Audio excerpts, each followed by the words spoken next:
everyone to please rise from your seats.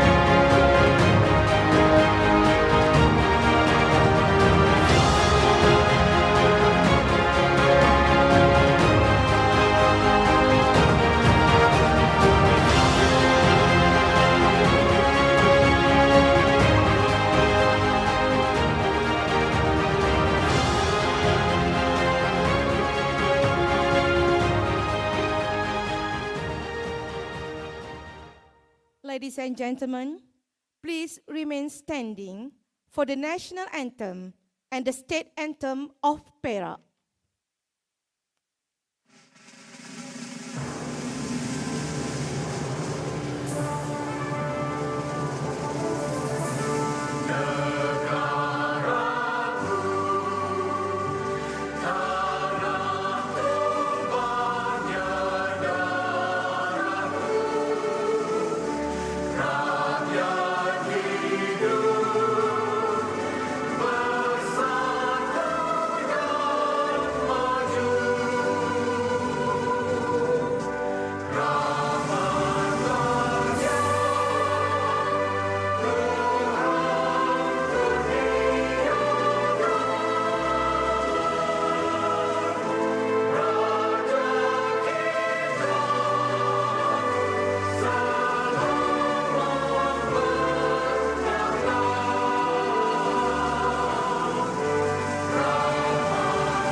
Ladies and gentlemen, please be seated.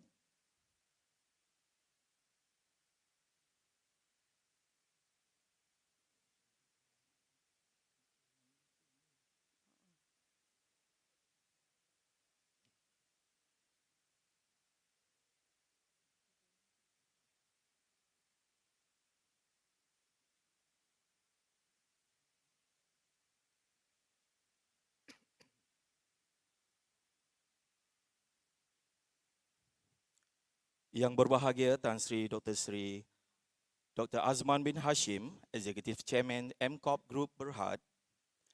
Yang berbahagia Puan Sri Datuk Sri Rohani Parkash binti Abdullah, Chairman of University Boards of Director UPSI.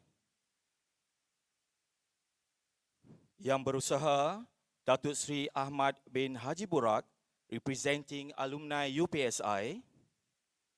Yang berusaha Profesor Dr. Ismail bin Zainul, representing Senate UPSI. Yang berusaha Profesor Dr. Mazita binti Putih, Deputy Vice Chancellor Academic and International UPSI. Yang berusaha Profesor Dr. Suryani Abu Bakar, Deputy Vice Chancellor Research and Innovation UPSI. Yang berusaha Associate Professor Dr. Muhammad Asri Muhammad Nur, Deans of Faculty of Management and Economic UPSI, and all the invited guests.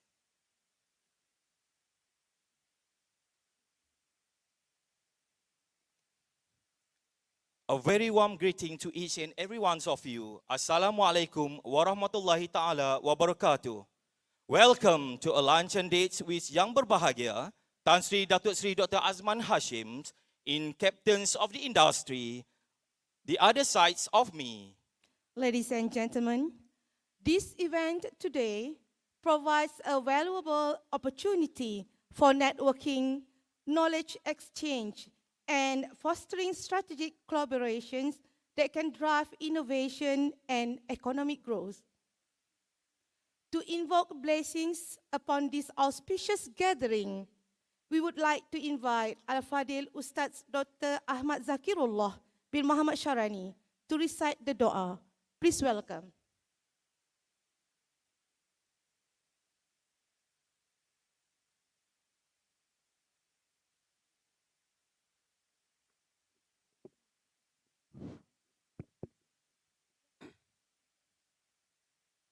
السلام عليكم ورحمة الله تعالى وبركاته. الفاتحة. أعوذ بالله من الشيطان الرجيم. بسم الله الرحمن الرحيم. الحمد لله رب العالمين الرحمن الرحيم مالك يوم الدين. إياك نعبد وإياك نستعين اهدنا الصراط المستقيم صراط الذين أنعمت عليهم غير المغضوب عليهم ولا الضالين. بسم الله الرحمن الرحيم. الحمد لله رب العالمين والصلاة والسلام على أشرف الأنبياء والمرسلين وعلى آله وصحبه أجمعين. اللهم إنا نسألك سلامة في الدين وعافية في الجسد وزيادة في العلم وبركة في الرزق وتوبة قبل الموت ورحمة عند الموت ومغفرة بعد الموت. اللهم هون علينا في سكرات الموت والنجاة من النار والعفو عند الحساب. In the name of Allah, the Beneficent, the Merciful, praise be to Allah, Lord of the worlds. Let your blessing and your peace be on your servant and your messenger, Muhammad sallallahu alaihi wasallam, and his family and his companion. Allahumma ya Allah, on this glorious day, in conjunction with the event specially organized for Yang Berbahagia Tan Sri Datuk Sri Dr. Azman bin Hashim, we ask for your help and guidance. We gather today to express gratitude upon your greatest gift toward us. Ya Allah, kindly give us strength and courage to find and gain knowledge. Kindly bestow us with the physical and spiritual health, fitness of mind, peace of mind, and strength of spirit. Ya Allah, give strength to our academician and our leader to continue to serve the nation, family, and religion. Ya Allah, make our country a country who got the blessing and favor, everlasting peace, and prosperity of all time. Ya Allah, we uphold our hands to pray gratefully to thank on your infinite favor to us, till we can live in peace and harmony, to perform our task as your servant. O Allah, we ask your blessing to make this occasion in success.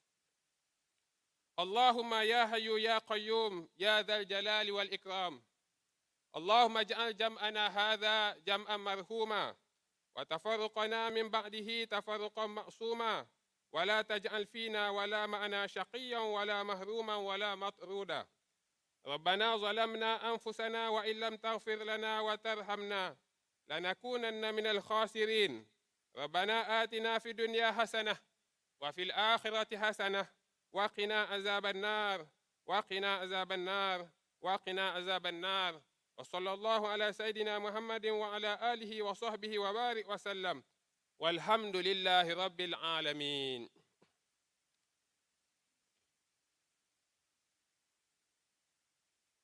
Amin, Amin, Ya Rabbal Alamin. May the recitation of the Dua brings a sense of tranquility and harmony to this event.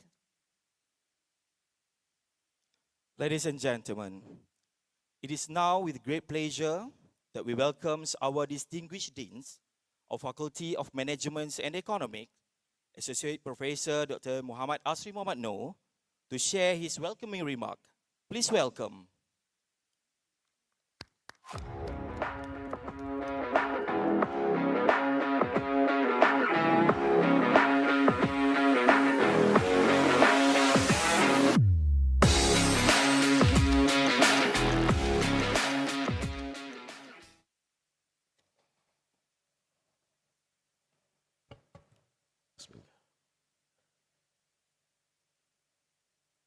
Yang berbahagia Tan Sri Datuk Sri Dr. Azman Hashim, Executive Chairman MCOP Group Berhad. Yang berbahagia Puan Sri Datuk Sri Rohani Parkash binti Abdullah, Chairman of the University Board of Directors UPSI.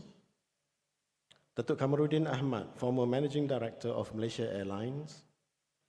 Yang berusaha Profesor Dr. Ismail bin Zainal, representing Senate of UPSI.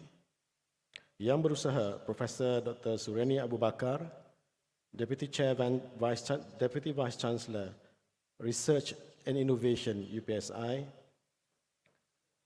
Bismillahirrahmanirrahim. Assalamualaikum warahmatullahi taala wabarakatuh, and a very good morning to all. Alhamdulillah, praise to Allah subhanahu wa ta'ala that we are able to gather today, this morning, to celebrate an incredible personality who is with us this morning. At the Faculty of Management and Economics, we strive to develop, to produce leading future minds for the nation. And to this end, we have to make sure that all our programs stay relevant and up to date with the demand of the market and the advance of the technology and the era of globalization.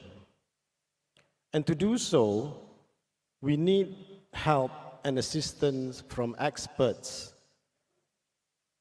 people like Tan Sri Azman Hashim, who has vast experience, who have gone through so much, to share with us all the challenges that he have faced and how he managed all those challenges. The faculty believe that in order for us to be able to create students who are resilient to the changes that are facing us, we need people, more people like this to help us. Ladies and gentlemen, this is only the first event that the faculty has organized.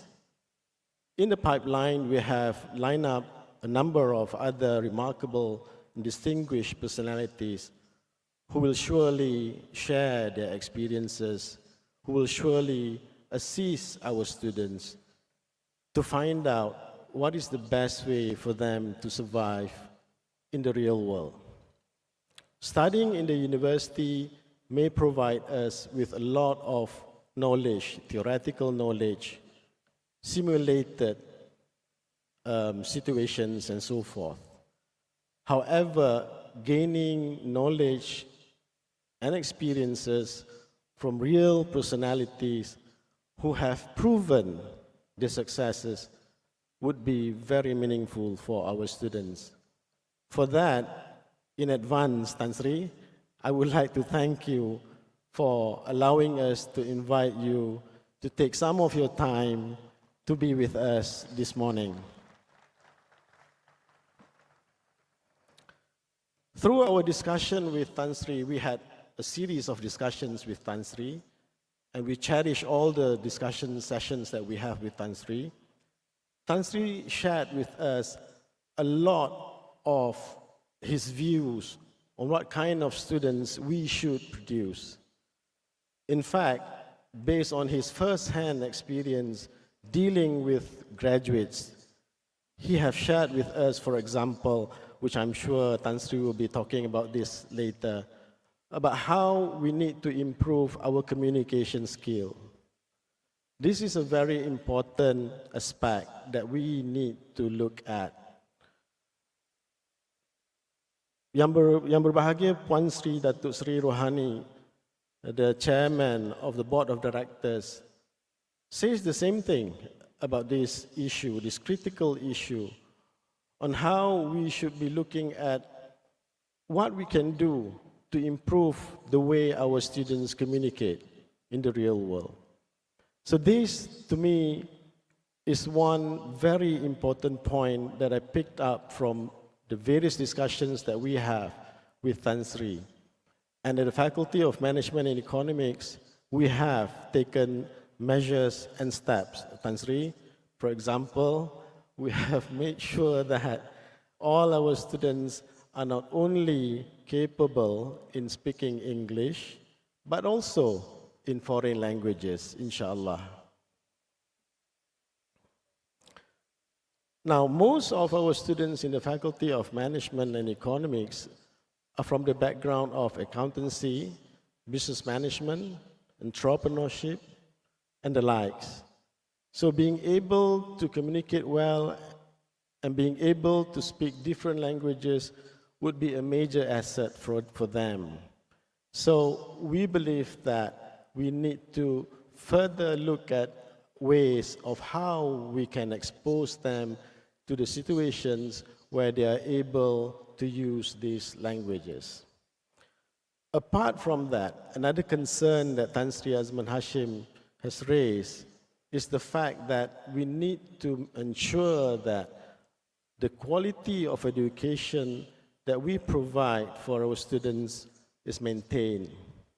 And to that end, we have made a lot of efforts to make sure that all our programs receive international accreditations. For example, our accountancy program has received ACCA accreditation. Our financial services have received MFPC accreditation. And at the moment, inshallah, in the next few months, hopefully, we will receive another accreditation from ABAS 21 International from Japan. So these are efforts that we have been taking to make sure that the quality of education that we provide at the faculty is maintained at all times. I'm sure we are not here to listen to my speech. Before I end, I would like to thank the people who have been working very, very hard to ensure the success of this event today. First and foremost, I have to mention Dr. Siti Zubaida, whose idea has actually created this event based on our discussion with Tan Sri.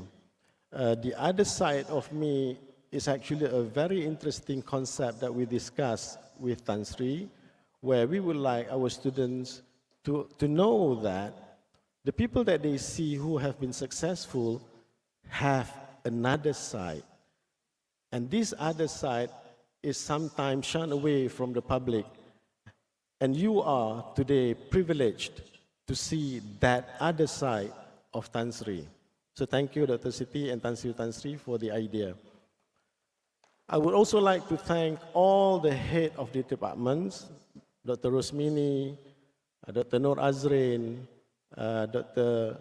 Mahaliza, as well as Dr. Zainizam, who have tirelessly helped to ensure that this event is smoothly organized.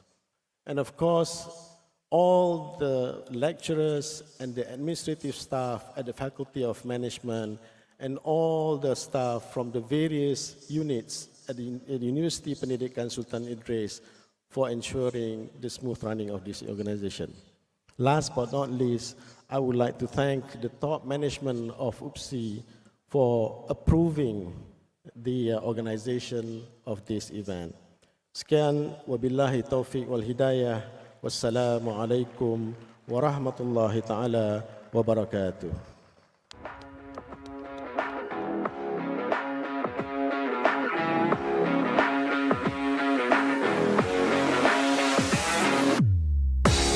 our dean for his warm and inspiring welcoming remark.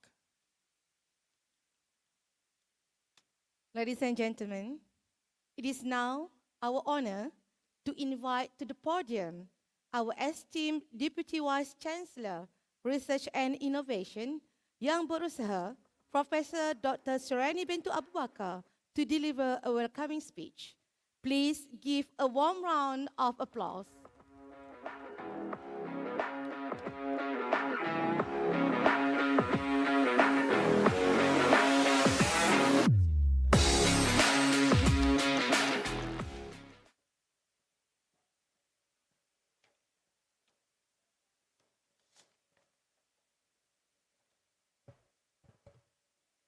Bismillahirrahmanirrahim. Assalamualaikum warahmatullahi wabarakatuh. Salam sejahtera, salam sahabat ibu kandung suluh budiman. Yang berbahagia, Tan Sri Datuk Sri Dr. Azman bin Hashim, Executive Chairman MCOP Group Berhad. Yang berbahagia, Puan Sri Datuk Sri Rohani Parkash bin Abdullah, Chairman of University Board of Director UPSI.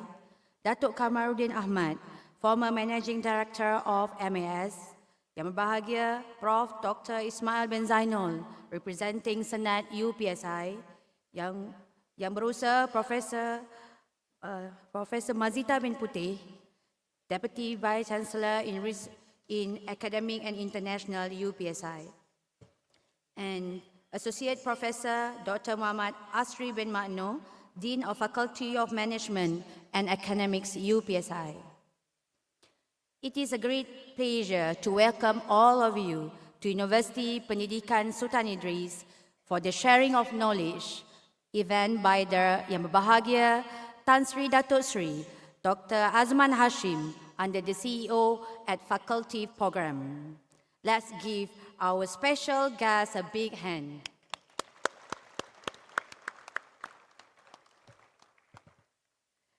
The CEO at Faculty Program that started out in 2015 is an initiative under Malaysia Education Blueprint 2015-2025 for higher education shift, talent excellence, which bring top CEO with national and international credential and industry players to partner up with Malaysia University for knowledge sharing and also experience sharing with the student and the rest of the university community.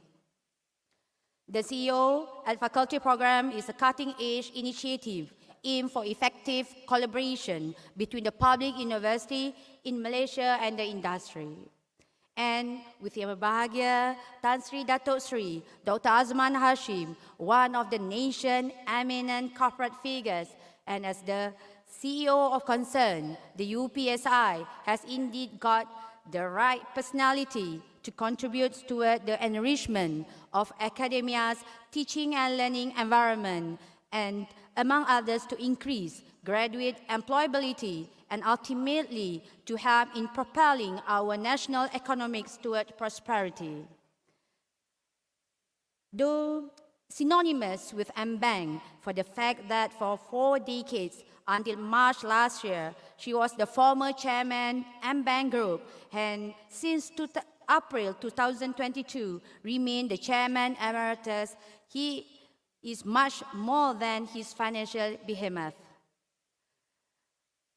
Allow me to give some of the facts. He, in the early years, served Bank Negara Malaysia. Later, he helped to turn around Maybank when it was in financial distress, and soon after played a key role in the bank rapid expansion. Subsequently, he became part of the steering committee set up to establish Islamic banking in the country. Through leadership position in various associations, including the ASEAN Institute of Chartered Bankers and ASEAN Banking School and the Islamic Banking and Finance Institute Malaysia, among others. He has contributed to the development of local talent for the financial industry while providing critical input on enhancing the resilience of Malaysian institutions. That he has been a key figure in shaping the nation banking industry simply cannot dispute it. With Yang Berbahagia Tan Sri Datuk Sri Dr. Azman Hashim, illustrious, outstanding CV. He is the perfect to relate his lifelong experience in the banking sector to inspire our students and the rest of us to set our goal as great achiever as him. And with him to work closely with UPSI and the Faculty of Management and Economic from now onwards, it is hoped that UPSI as a whole is on its way in developing future talent, which one of the focus under Malaysia and the Ministry of Higher Education Malaysia. Last but not least, a sincere thanks to organizing community as well for their invaluable effort in making sure this event is a great success. Thank you very much, Tan Sri. Thank you very much, everyone. And wabillahi taufiq wal hidayah. Wassalamualaikum warahmatullahi wabarakatuh.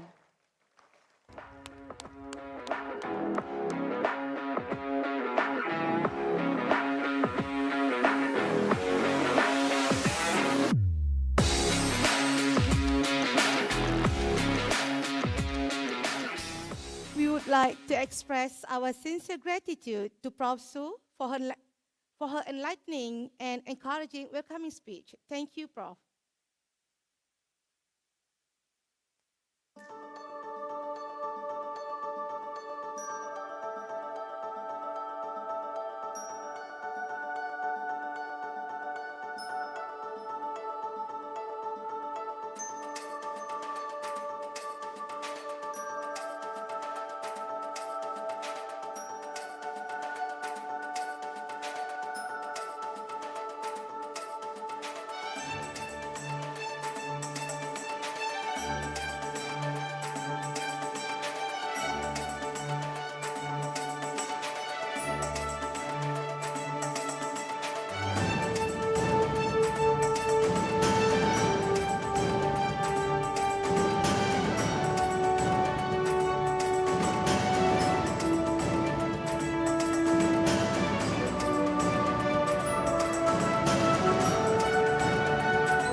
Could be larger than life, bigger than the world, living out the hopes and dreams of every boy and every girl.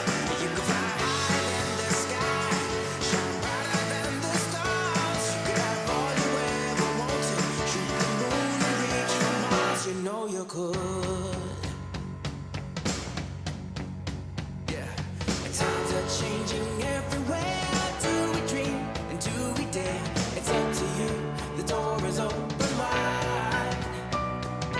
Feel the rhythm of today, learn the part and join the play. The world is here, let's take it for a ride. You could be larger than life, bigger than the world, living out the hopes and dreams of every boy and every girl. You could fly higher than the sky, shine brighter than the stars. You could have all you ever wanted, shoot the moon and reach for Mars. You know you could.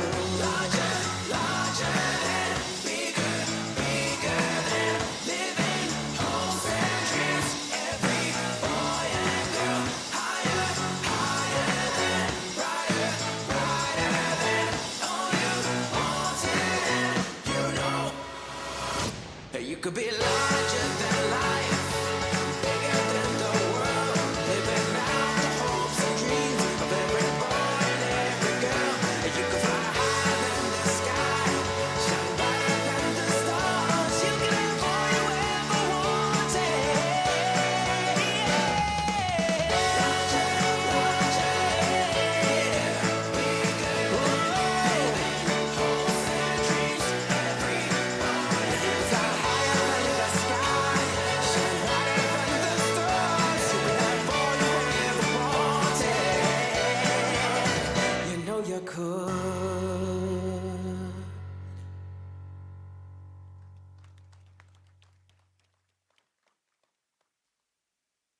Ladies and gentlemen, today we have the privilege of hosting an individual who has achieved remarkable accomplishments. He is widely recognized for his outstanding contributions in his diverse field. With decades of experiences and exceptional leadership, he has become a prominent figure in the business world. His journey began with his early ventures in banking sector, where he made significant contributions to the growth and developments of several financial institutions. He played an important role in establishing Arab Malaysian Development Bank and transforming it into one Malaysian leading bank now known as Bank Group. As executive chairman of MCAP Group Berhad, he has overseen numerous strategic investments, strengthening the company's positions in both local and international markets. Last but not least, Azman Hashim Foundation, also known as Yayasan Azman Hashim, was incorporated on 5th January 1991 by Tan Sri Azman Hashim himself. The foundation focuses on welfare projects to help the needy, with special emphasis placed on education. Tan Sri Azman Hashim hopes that the foundation will serve as the catalyst that helps the needy turn hopes into reality. His commitment to corporate excellence, philanthropy, and nation building continues to inspire generations of business leaders and aspiring entrepreneurs. And now, our privilege to invite the captains of the industry, Tan Sri Dato Sri Dr. Azman Hashim, to begin his highly anticipated sharing sessions. Ladies and gentlemen, please let us give a warm round of applause to Tan Sri.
Hello? Yeah, I thought it was not nice for me to sit down. Yeah? You won't see me there sitting down there. Bismillahirrahmanirrahim. Yang bahagia, agak ada. Simuan kan? Ya, agak. Ya. Yang bahagia, Puan Sri Datuk Sri Rohani Parkash binti Abdullah, Chairman of UPSI. Yang bahagia Datuk Kamudin Ahmad, ex-MD of MAS. He's my old friend actually, and I served on the MAS board at the beginning for many years. Good to see you again, Datuk.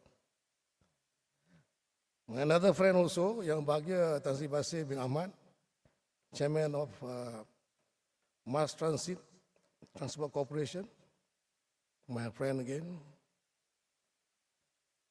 Yang bahagia Dato' Sri Haji Ahmad bin Burak, representing the alumni UPSI. Yang berusaha Professor Dr. Ismail bin Zainal, representing also the Senate this time, UPSI. Yang bahagia Professor Dr. Surani Bubakar, Deputy Chancellor, Vice Chancellor, Research and Innovation, UPSI. Yang berusaha Associate Professor Dr. Ahmad Basri bin Ahmad Noor, Dean of Faculty of Management Economics. Ladies and gentlemen, first of all, let me thank everyone for giving me this opportunity and honor to have this talk with you. I'm indeed very taken up by the effort taken to organize this event. So much pain, effort. And thank you for the montage. I think that I've forgotten many of those things there, and it's a good reminder. Great job. Thank you. Don't forget to give me a copy.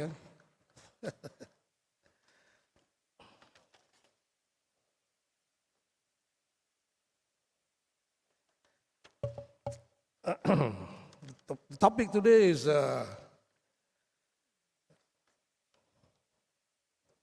other side of me. I think for most of you, probably know me as a banker, but I like to think myself more as an entrepreneur. Of course, banker, but more as an entrepreneur.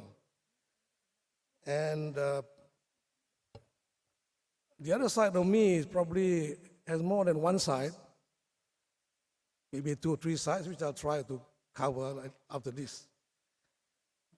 But let's talk about entrepreneurship. And I think if I was not an entrepreneur, that spirit of entrepreneurship is not in me, I will not be here today. First of all, when I finished my studies, come back as a chartered accountant, age 21 in 1960, looking for a job. My first option was to join the private sector, business sector, because my education and training is meant for that. But you know, those days, 1960, especially among the Malay community, you know, the first thing you want to do to get a job is with the government. Government job is permanent for life. They think you're a bit crazy if you don't try for that first. So there was pressure for that. And although I had an offer from the private sector, I think the pressure was so that I joined Bank Negara, which is not a mistake, by the way. My time in Bank Negara served me very well for the future, as you know, in banking. But after 1 year there in Bank Negara was then very new, 2 years old, 3 years old. I went to see the governor, Tun Ismail. He's a very fierce fellow. I said, someone might know him. I said, at the time was Dato. I said, you know, I'm not really meant for this central bank work. I need to be outside the private sector. I've got an offer from this Commonwealth Development Corporation, so I want to go there. He just looked at me, he says, ask the secretary, who is the name, who's the person there? I said, oh, it's Mr. Fines. He's an Englishman, Mr. Fines. So secretary, get this Mr. Fines on the phone. Mr. Fines got on the phone. This is what the Dato' Ismail, governor, told him. You want to take this Azman Hashim over my dead body? That was it. So I stayed on for another 3 years. And this time I saw him. I said, this time I'm not joining anyone, you know. I'm going to set up my own accounting practice, which I'm trained for. No, he said, no, you go back home, think about it. Anyway, next morning I come in and say, I thought about it and I can't change my mind. So thank God, he gave his blessing. And I think that's probably one of the first big decisions I made as an entrepreneur. To come out of that very steady, heavy job in Bank Negara and to go out and start a accounting practice. And those days, there was only one Malaysian chartered accountant practice in time. It was a Chinese, one person. No Malaysian even, And to start on my own, there is another one started same time, Hana Peratan Ong, about the same time. I'm alone. So it's a big decision. I was only 24, 25 years old, just got married 1 year. So I think to be an entrepreneur, you need to have that type of, what do you call it, a bit of courage. Maybe those days I was so young, nothing scares me. But that was my first big decision as an entrepreneur. Quite interesting, by the way, I set up the office, 3 people, myself, my secretary, typist, my wife, and the office boy. After 2 weeks, my wife resigned. I quit, she said.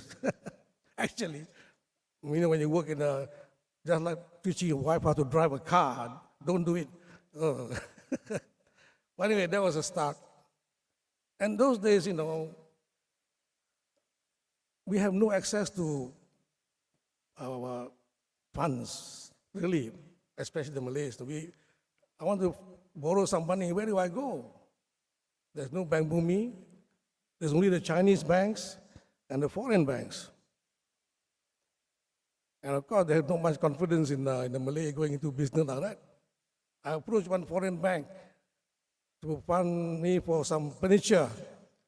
They offered 800 ringgit, so of course I had to turn it down now. So I survive on the fees that we get to pay the wages for the cash flow, like that. That's how we started. Then the next, I think, entrepreneurial decision I made was, having set up the practice, after 8 years, it grew nicely up to 200 workers, staff. Then I had this opportunity to join Maybank, which was in trouble.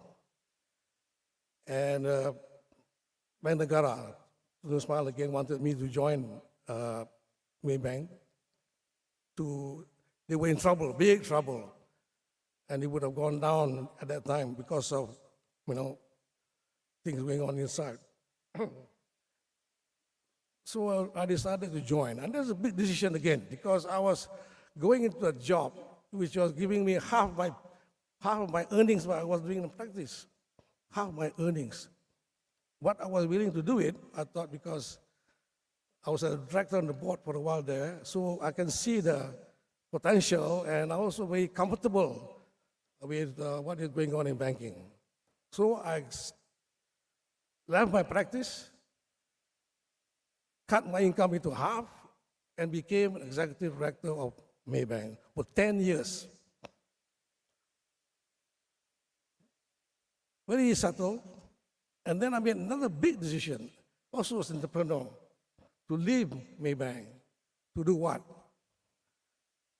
By that time, I had a lot of contact with the companies, corporate sector, and I felt very comfortable, so I thought I better go into this myself, out of the bank, go into the corporate sector, which I did by taking over a listed textile company, which we ran for 20 years. It's employing 2,000 people, import cotton, turn to yarn, then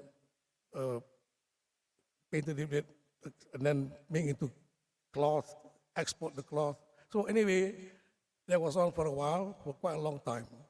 And also at the same time, I acquired the Arab Malaysian Investment Bank, which is the beginning of our current M-Bank group.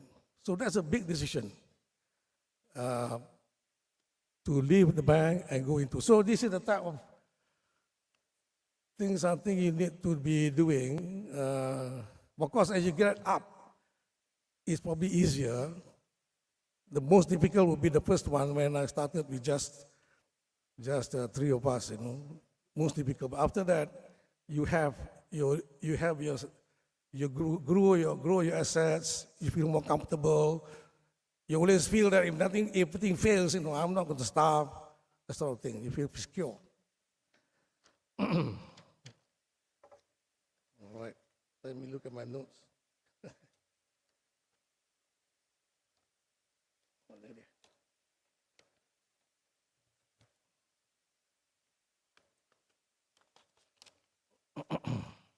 That'll be all.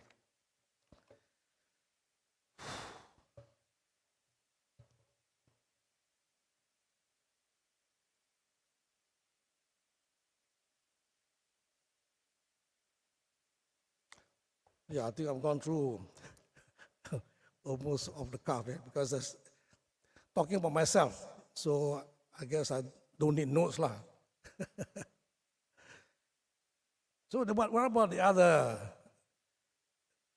aspects of other sides of me? And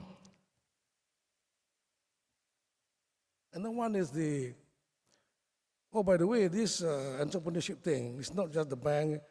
At the same time, after I got to the corporate world, I started many other ventures. Besides the textile, we went into radio, we went into restaurants, of course, property development, plantations. We are still big in property developments. We are investing overseas also. And by the way, we also have a solar farm in Sekamat, small 2 hydropower stations, things like that. So it's a very varied thing. Entrepreneur is always trying to do something else, something new, I think it's part of the mindset. Now, the other side of me is, as mentioned earlier, I get very much involved in serving the community and the industry. I think the financial industry I've served for a long time. I've been chairman of the Institute of Banks, and now we call it Asian Institute of Chartered Bankers for a long time, 20, 30 years, banking school. And FINCO is the finance industry body for helping out poor children, teaching them financial literacy, lifestyle, trying to inspire them to have a career, things like that.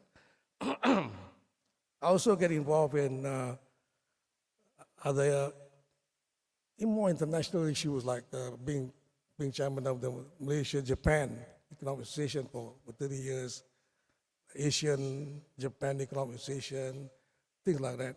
I'm also president of the Club Sahabat Penjara for many years, trying to help the ex-prisoners particularly, and even the prisoners when they are in.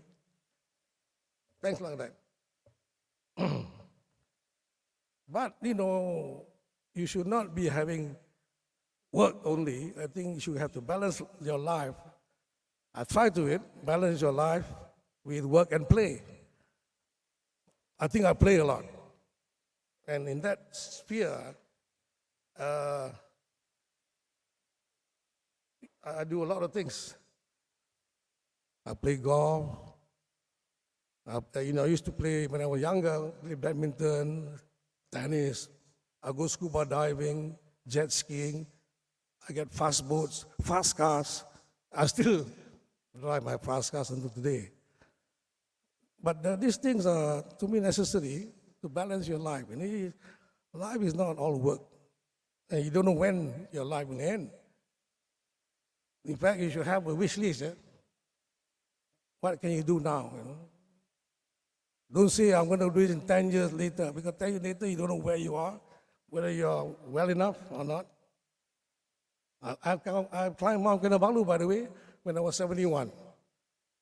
I'm still thinking about climbing again, But these are the things that keep you going.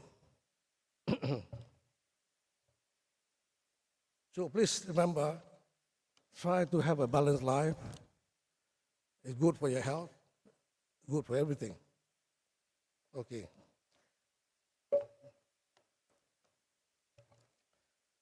All right. I'm also talking very broadly because I hope that you'll ask me questions about these other aspects of my life besides the financial side.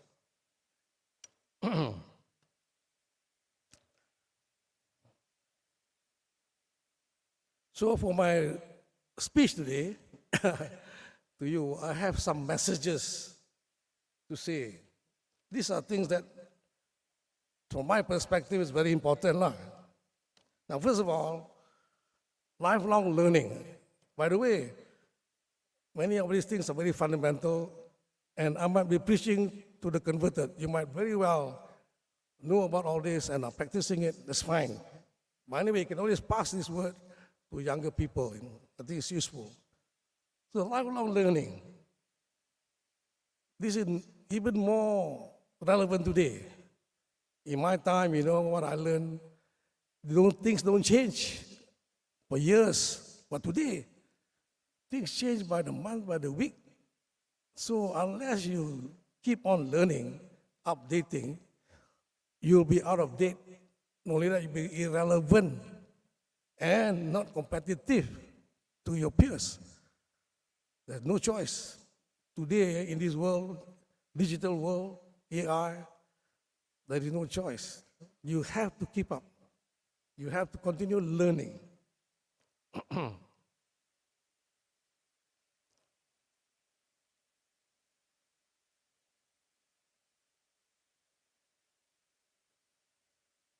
For me, for example, I'm still learning. I don't know everything because what I learned in the past is some not relevant some more nowadays. So I have to attend talks, read about new things like cryptocurrency, cybercrime, blockchain, digital banking, cloud computing, fintech. And latest one, what? ChatGPT. We got to know all this. By the way, ChatGPT is very, very interesting because it's brand new, but it can be very useful for advancement, modern, but also it can be abused. And I think it's creating some issues for education. I'm not sure how UPSI is handling it, but you press a button, you get all the answers, and you want the answer in the style of so-and-so, it comes out that way. Whoa. Anyway, it's something that we all have to know about. It's developing very fast and think about because it's affecting our lives, affecting universities, can be affecting our jobs. Maybe certain jobs may not be relevant anymore. We hope not. But there are opportunities in this. We can do things the better way, faster way. So anyway, just a thought there.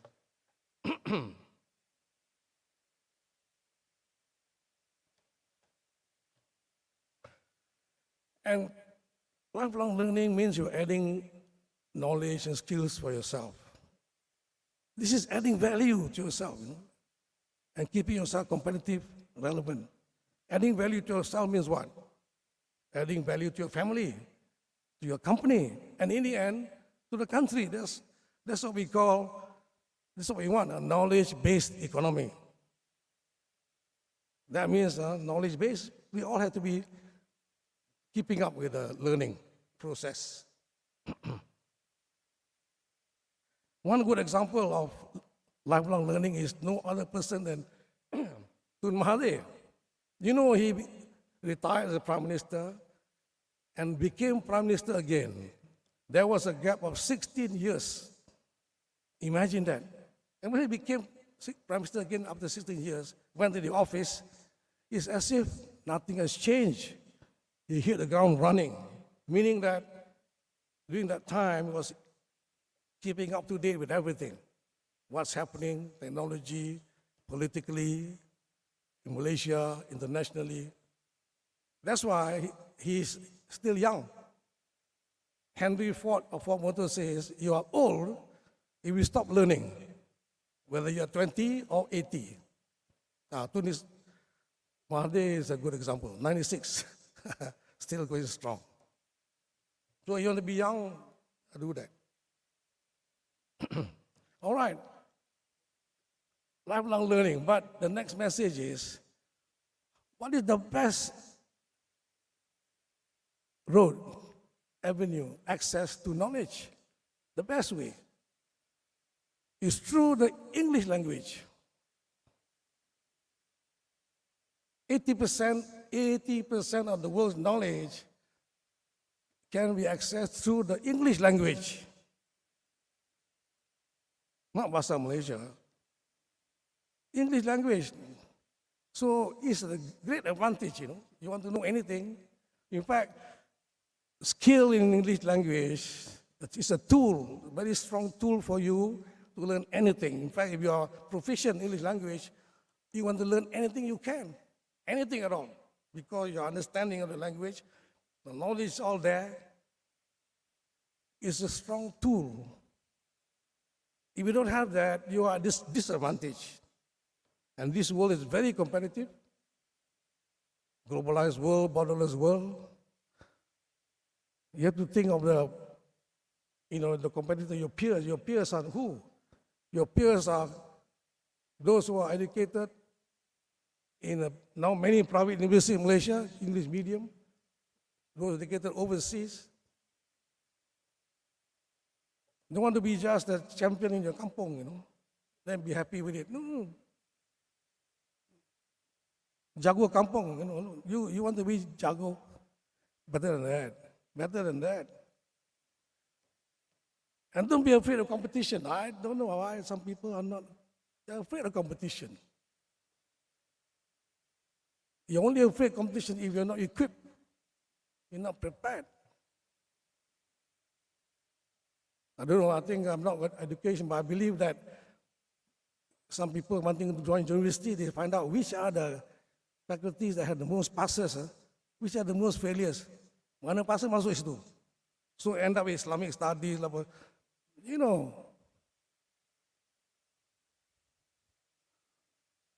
Mindset.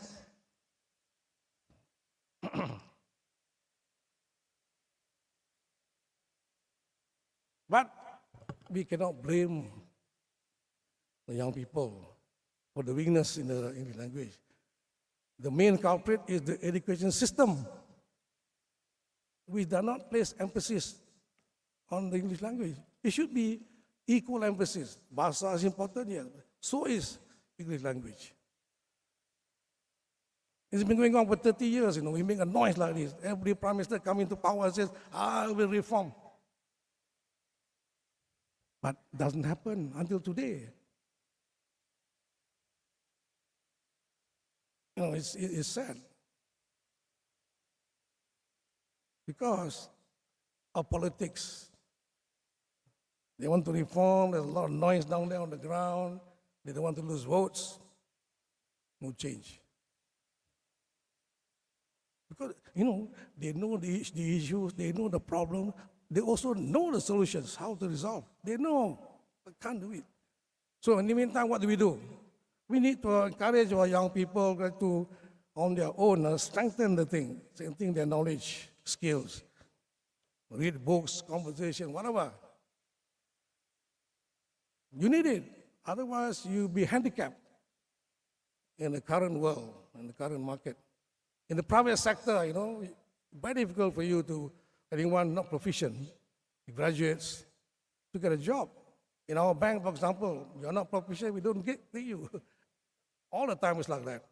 It's not only me, others too. When we have a choice, we will take somebody's proficient, of course.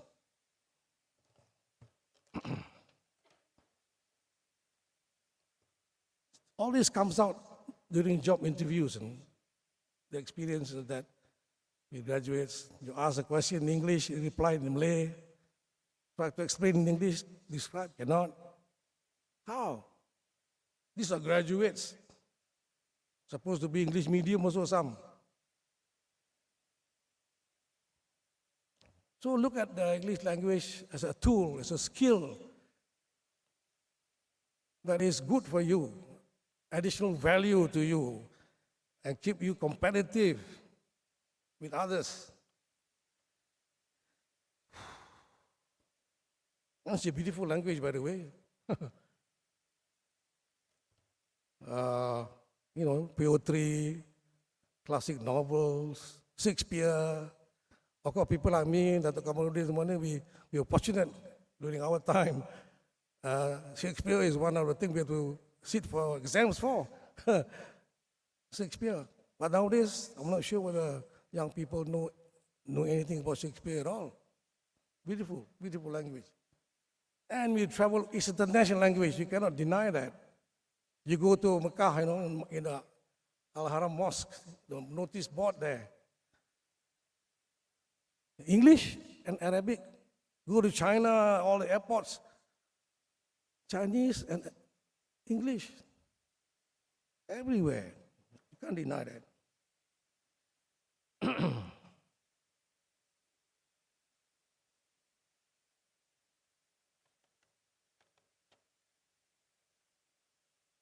Okay, that's all about my English issue.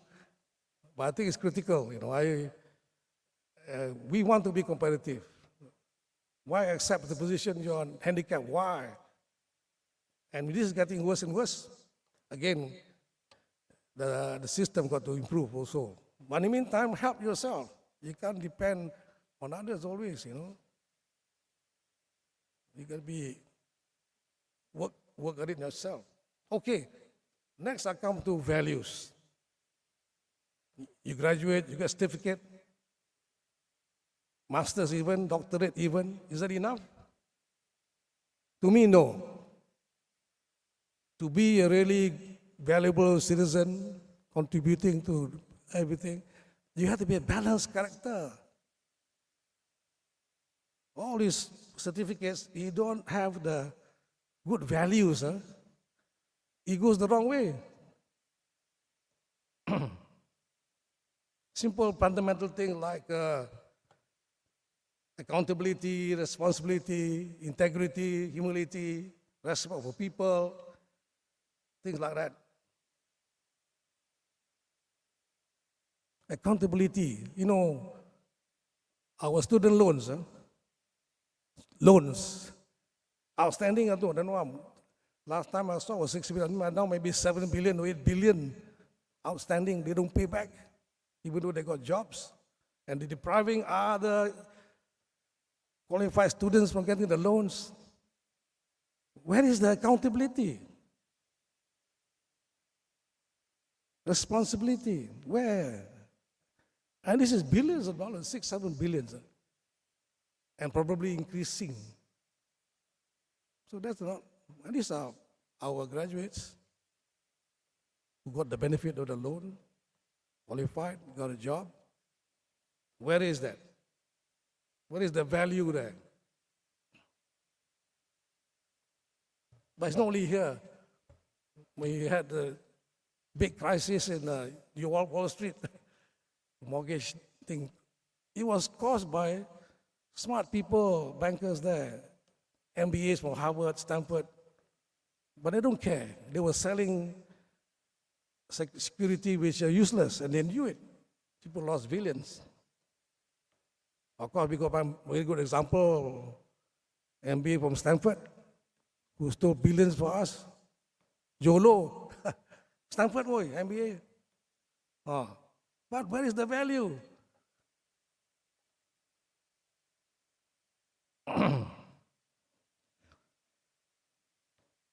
One survey a few years ago on 2 universities here in Malaysia, not here lah, the UPSI.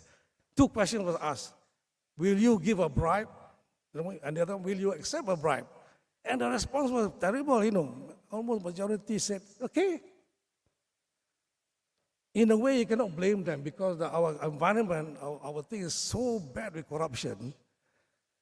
You see it every day, happen every day. It's so rampant. We are now one of the most corrupt in the world that young people think, hey, this is okay. We used to worry about the COVID being pandemic, endemic. Our corruption is endemic. It's already in our blood, I think. It's terrible. Dulu kita very proud. Malaysia boleh. Now, Malaysia semua pun boleh. Yeah, nothing is impossible. You can see what? How can this happen? How can that happen? How can this fella get away? Semua pun boleh. Corruption.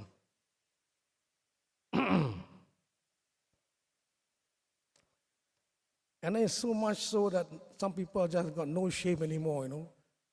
Salary earning people, you might have seen it also, earning salaries, but can afford houses, luxury cars, bring whole family to overseas holidays every now and then.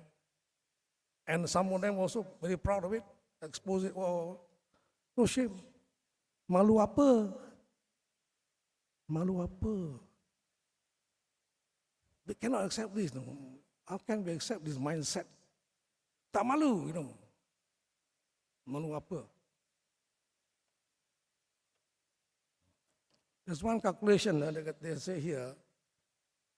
For the last 26 years, from 1996 until now, Malaysia lost 1.3 trillion ringgit to corruption.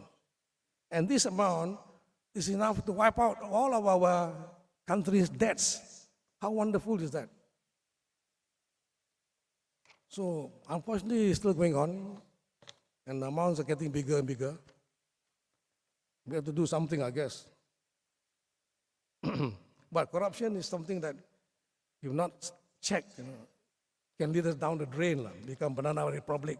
Many examples in the world. Actually, we need only to look at our very close neighbor, Singapore. You know. Singapore, we are the worst. Singapore is the cleanest in the world. And Singapore, Malaysia were one country before there was split. We were independent together, one country, one people. In fact, our first cabinet members were mostly Malaysians. But not even now, many Malaysians are operating there in senior positions. We are one type of people. How come this type of people can have two different values? One so clean, one so dirty, how? Same people, you know. Lee Kuan Yew, when he was Prime Minister, every now and then he would come to Malaysia, and when he's here, he will gather a group of us, business people, 10 of us, have a chat, and dinner. Then he will ask questions, we can ask him questions, and then we asked him one question, how did he manage to keep Singapore clean? Oh, he said, this corruption must be very careful, must nip it in the bud. He said when they first became independent and all that, one of his ministers was caught doing something, not very big. He was punished, and then the minister wanted to see him. He refused, you know. And the minister committed suicide. Great example. After that, until today, you know, in Singapore, they really hit very hard. It's even small things, pinch in the butt. So that's Singapore. And we should be looking at Singapore. And sometimes we say, okay, I may ask to come in, we use Singapore and we have rivals, roots and all that. But I think nothing wrong in seeing how they do it. They're so efficient in many things. But how do they do this in corruption? Why do we follow them? They're very tough. And it's a shame, it's our neighbor. Just cross. The best and the worst. So it should be zero tolerance for corruption. Zero. Okay, I think I talked a lot already about corruption. It's just how to get the mindset change. Is not okay to give, to take. You have zero tolerance for corruption. I think I have to teach it from the young people. All right, another value that I find very interesting is this culture of excellence. Culture of excellence. I think this, I find this in Japan, you know, like as an example. You go to the toilet area, the cleaners there cleaning, you know. You can see that the floor is so clean, shining, but still keep doing it. Why? This is the culture of excellence, the Japanese. That's his job, responsibility. He wants to do it as best he can. And until it's really clean. Or the chap cleaning the shop window, you know. Oh, to me it's very clean already, but he keeps doing it. Why? He wants his window to be the cleanest there, you know. This is the culture of excellence. Whatever it is, whatever you do, try to do your best. Have that culture. In M-Bank, for example, we're not the biggest bank. Maybank is the biggest bank. So number one, big size is Maybank. But there are so many areas, activity in banking that you can be number one. So we are number one in some certain sectors. Investing in government bonds, for example, we're number one. Similarly, with universities, I think like UPSI, you may not be the biggest, but you can strive to be the best in something. So many faculties, the best in something. Maybe we'll try to make you the best in having the orchestra. Maybe something like that, like, you know. But try to be the best in something. And whatever, individual, whatever you do, mindset of trying your best.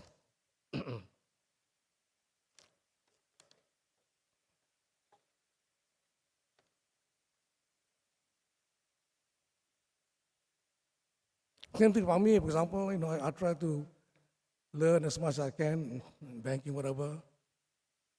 For example, I play golf. I play golf 30, 40 years, and yet, every now and then now, I still go to the professional for a lesson to try and improve my game. Not that I want to be a champion or something like Tiger Woods, but I just want to play the game to my best of my ability. Get some help from the pro, even now. The mindset, just being happy to do your best, whatever you do. Culture of excellence. And then this culture of excellence will get you forward. Okay, next is talk about health. Because I see, you know, health is really, really important. Just imagine you make a lot of sacrifices, effort to get all the certificates, and then you get seriously ill. All that is wasted from becoming an asset, because we're qualified your asset to yourself, your family, company, your country.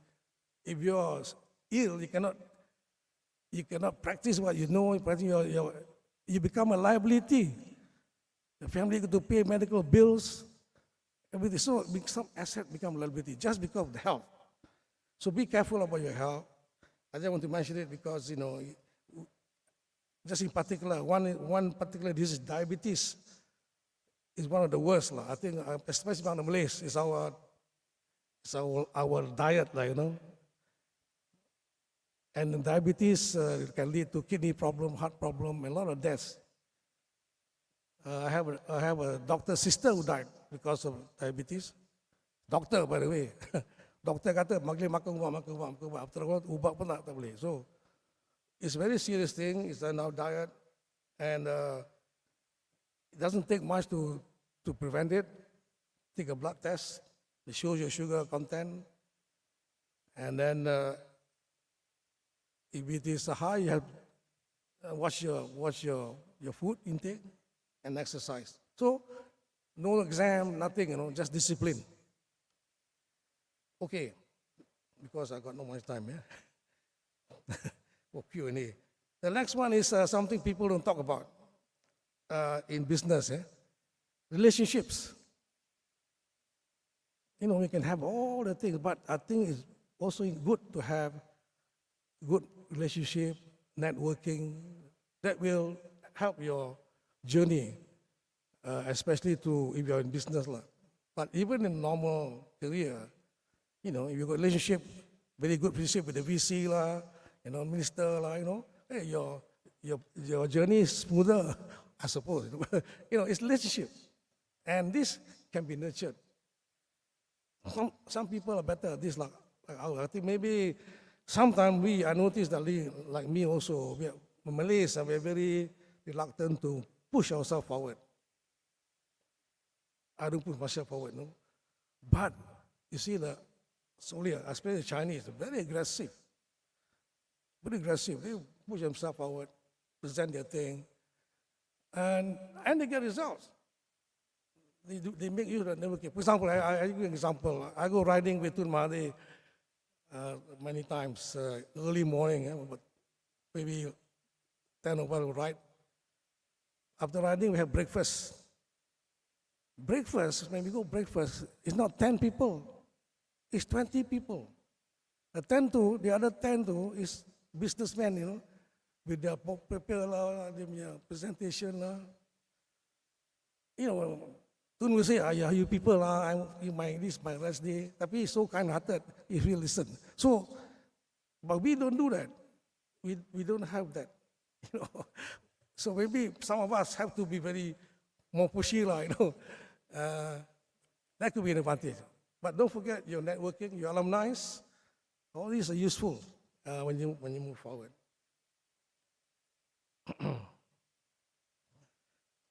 Some example of how successful they are. Genting. Alvin Gotong was just a small contractor.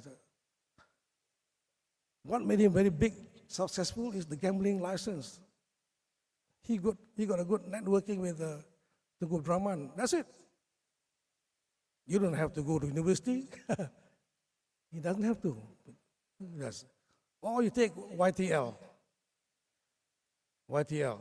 They were a contractor also, but they are not in power, nothing, But the networking and the privatization, they got 2, 3 power stations and took over at very, very good rates for them. Become billions.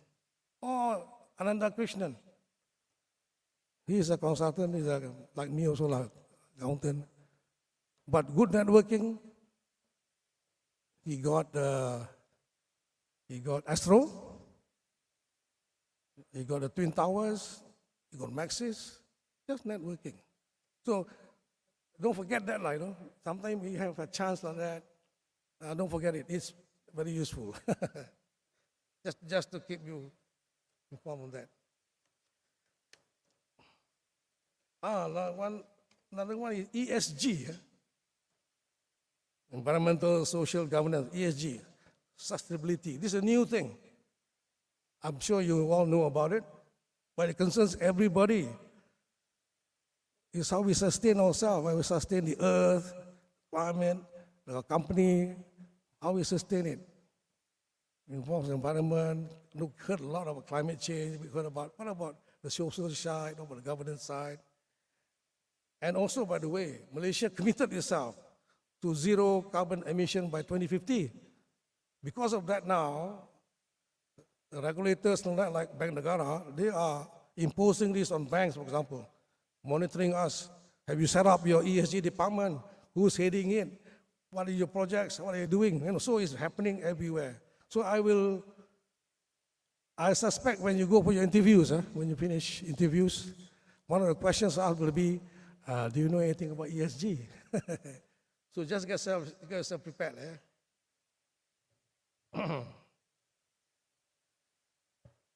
I'm told that the UPSI, the bulk of the graduates will be taken to the teaching line, teaching profession.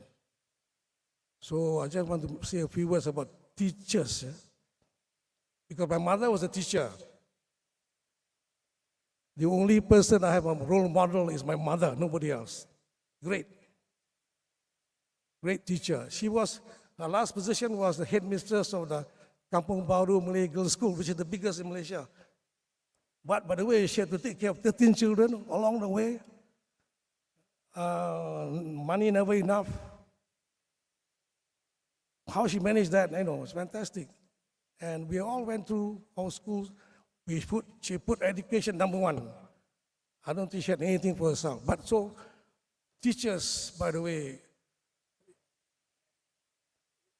if you are a teacher, a good teacher, you are passionate about what you're doing. Money is not the objective, If you want to be a millionaire, no. You can be a millionaire, by the way.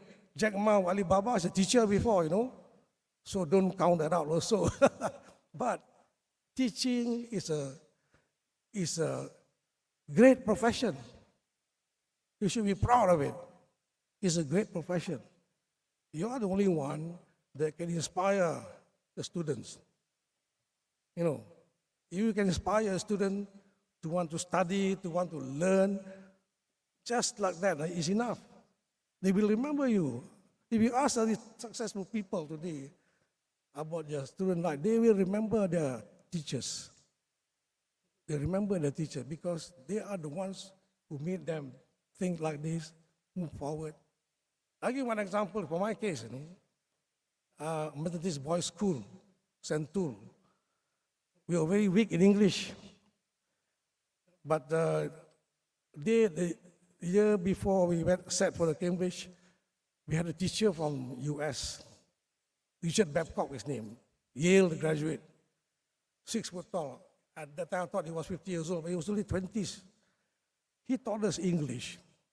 And one day, one of my essays, he wrote down, you write like Ernest Hemingway. That's all. I didn't know who Ernest Hemingway was. Got a check lah. Oh, American writer, went to USIS library, read all the books. So that put me on the path of reading novels by him. I improved my English. That's all he did. But until today, I remember him. He inspired me to do that. He inspired me to improve my English. And that put me up. Those days, you fail English and you fail the whole exam.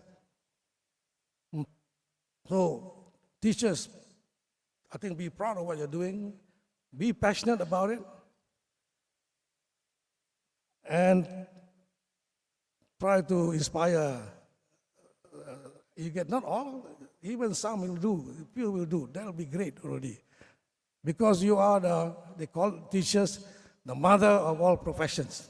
All these big fellows are all different professions. All come back to teachers, the mother of all professions. So thank you. I think I want to have opportunity to listen to your questions about my own activity. So I'll stop here. Thank you very much.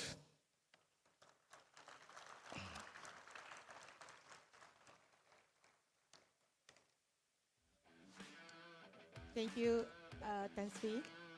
Ladies and gentlemen, we now open for the floor for Q&A sessions where you have the chance to engage directly with our esteemed speaker. Please raise your hand so that our team could provide you with a mic, or you may approach the nearest available standstill mic for your convenience.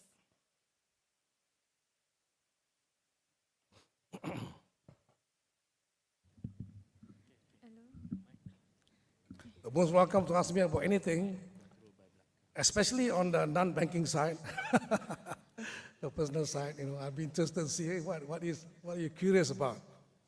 Thank you. Good morning, Tan Sri. I am Sanjishwini. My question is, what are the malpractices in business setting that you would like to share with us? What's the question? Wait, what is it? Sorry, can you repeat the question, please, again? What are the malpractices in business setting that you would like to share with us? Sorry, I can't hear the... Can somebody stand here maybe? Because the sound is a bit broad. Okay, if I may repeat. Can someone stand with me to let me know? If I may repeat the student's question, what are the malpractices in a business setting that you can actually share with us that may actually give some kind of insight how Sorry, to avoid? can you get somebody to stand here to Okay. talk to me?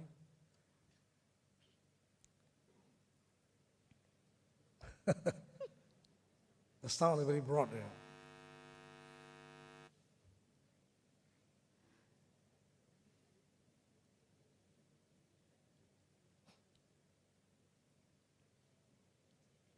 Thank you. She is the powerhouse that organized all these things. Really, great job. Thank you. What is the question?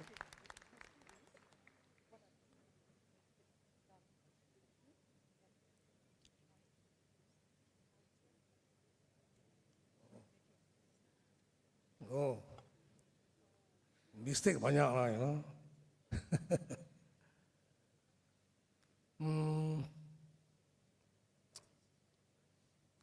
How to answer this?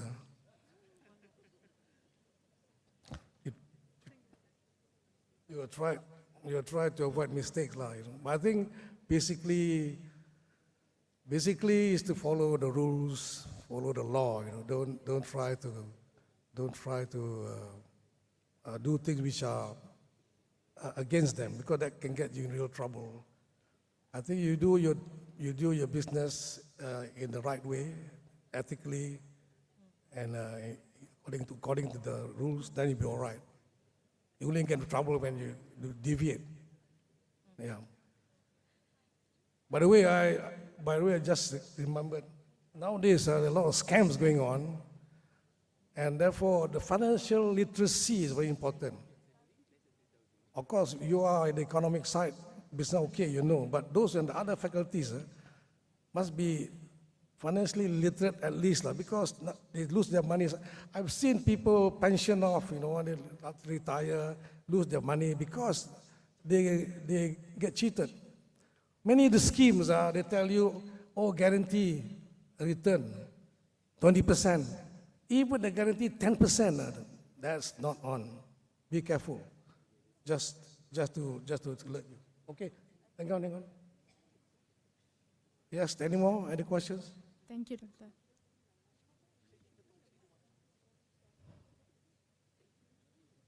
I cannot hear more. Assalamualaikum and very good morning, Salam. Tan Sri. Okay, so my question is, I have 3 questions for you. Wow. The first one is, what is the toughest decision you ever made throughout your career journey? The second one is how you overcome the feeling of unease caused by that particular decision. And the last one is, what is your best advice for us, the student, if we wish to work in the same industry as yours? Thank you.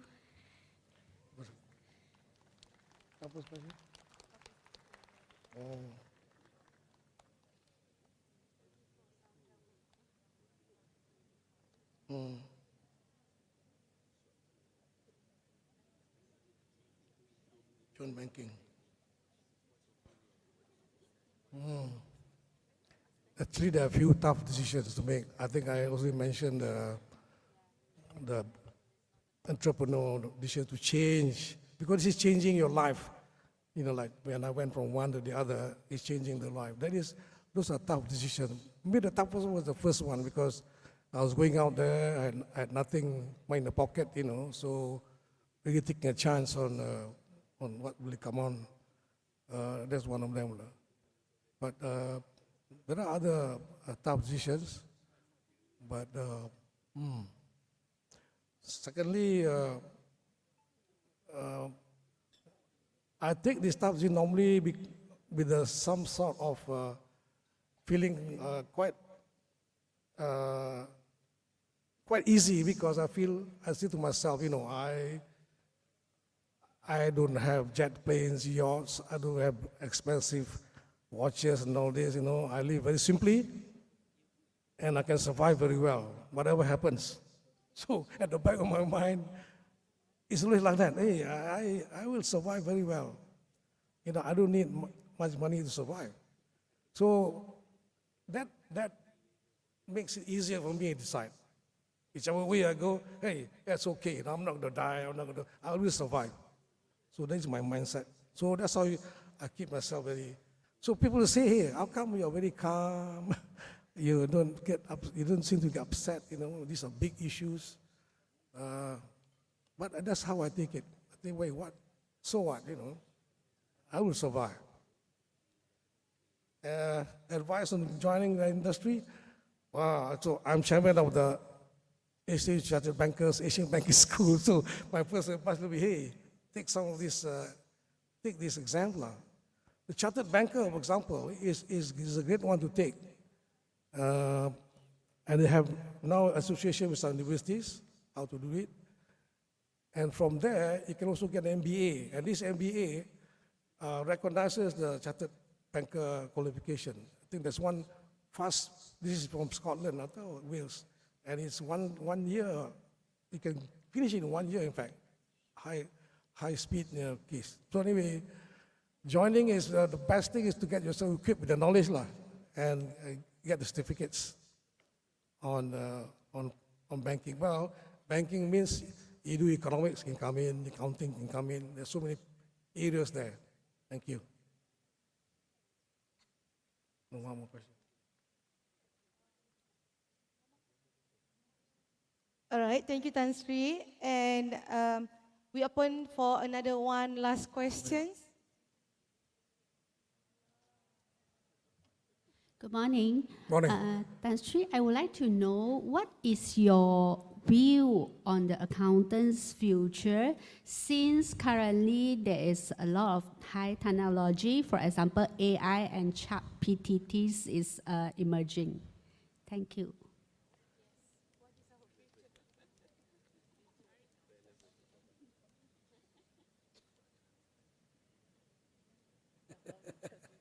Yeah, don't worry. I think everybody should be worried about the job, but no, I think this is something that we have to see in the future. And for now, we see this not have any impact.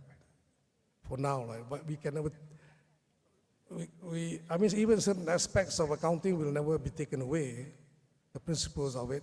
Maybe they can do it faster, but that will make it easier for you. In the work, for example, it's still accounting, but the routine work is done faster because the data is all there. They have it. Conclusions are faster. You prepare your final accounts. Maybe it comes out very fast instead of taking weeks. It can take hours. This is all additional advantage, I would say. So we should look at AI as a positive thing that can make our life easier, our work easier, and get better results if we use it the right way. And I think that will be the journey, I think. Thank you.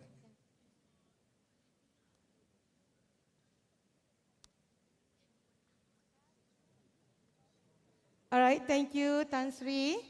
On behalf of everyone present, we would like to express our heartfelt gratitude to Tan Sri for the informative and inspiring sharing session. Terima kasih. Assalamualaikum.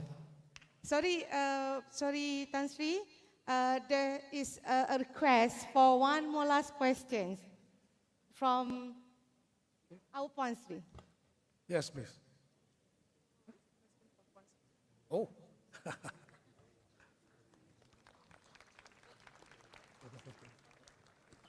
Yang Bahagia Tan Sri, thank you so much for your wonderful talk and for being very frank with us. I would like to indulge your patience a little more. We have in the audience today a wonderful crowd, a very good mixture of educators, past and present, as well as students and lecturing staff, and also administrators. So what I would like, Tan Sri, is for you to share with us, if you will, the realism, bringing reality into play, because I noticed, Tan Sri, you have avoided that one item. The reality of where we are today and the importance of having a big perspective, whoever you are and whatever you are, whether you're a student in your first through the fourth year, having a good big perspective of who you are, where you're going, and what could potentially change from year 1 to year 4. We have just come out of COVID. So much has changed.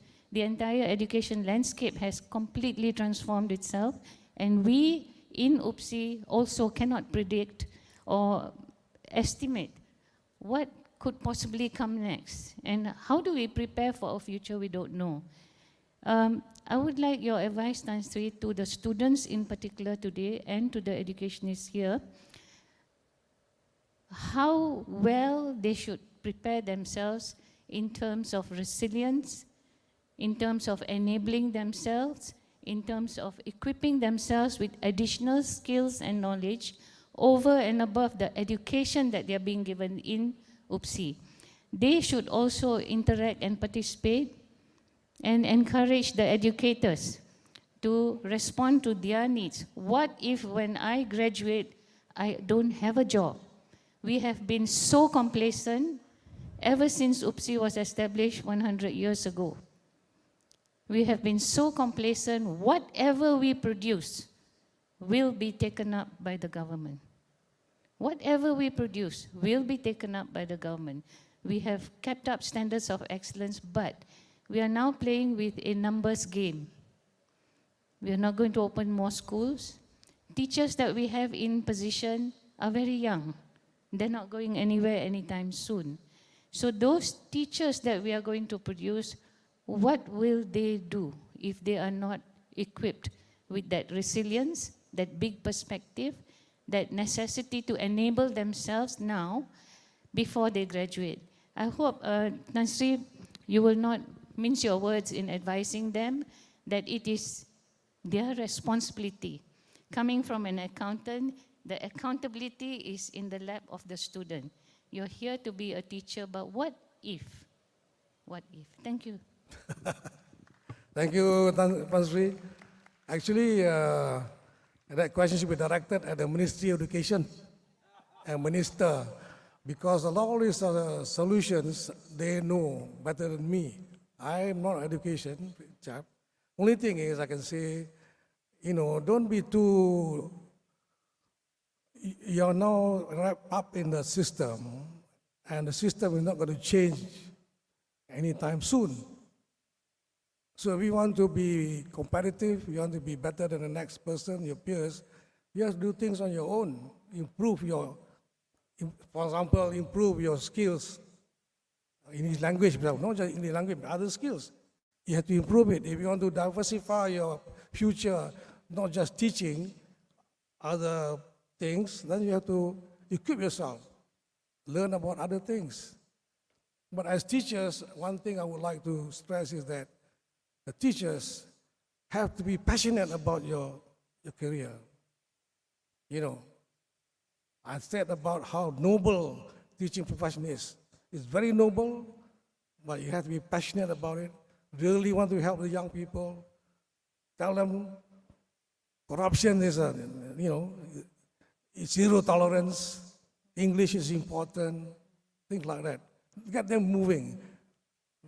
Once you inspire them to do that, they will then do on their own. That's how it works. Thank you. I think I cannot say that. Thank you. All right, thank you, Puan Sri, and thank you, Tan Sri. We believe that there are many other questions to be asked by the audience. Probably we should have next series in future, inshallah.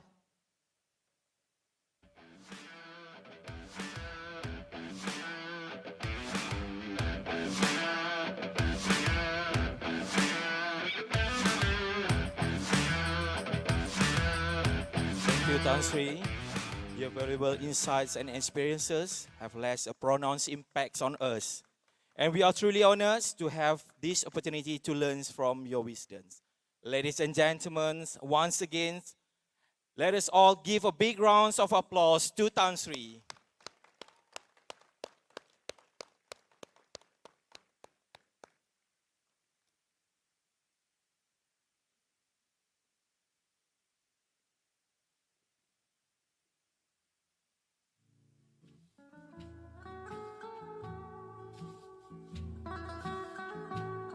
Ladies and gentlemen, it is now time to proceed with our delightful lunch.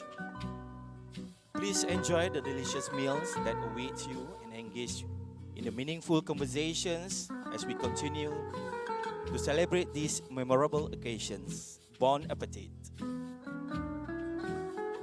Bismillahirrahmanirrahim. Allahumma barik lana fima razaqtana wa qina azabannar. Amin amin ya rabbal alamin.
Ladies and gentlemen, while enjoying our lunch, Tan Sri has agreed to entertain us by rendering a few songs.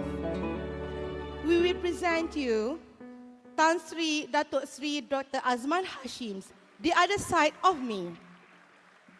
Tan Sri will showcase his exceptional diverse talents and passions in this performance.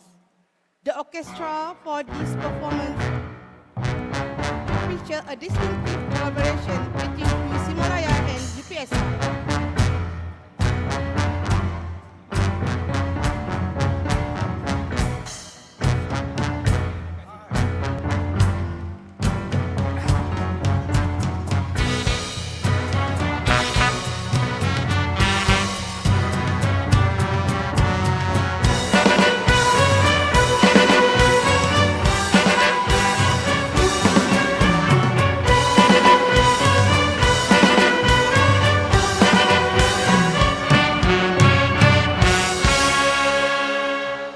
Now you say you're lonely.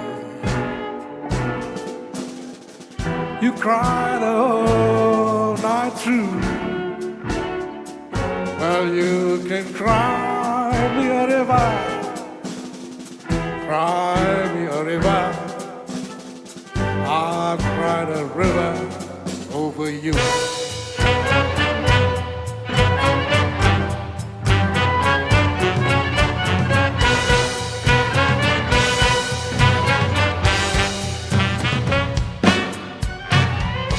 Now you say you're sorry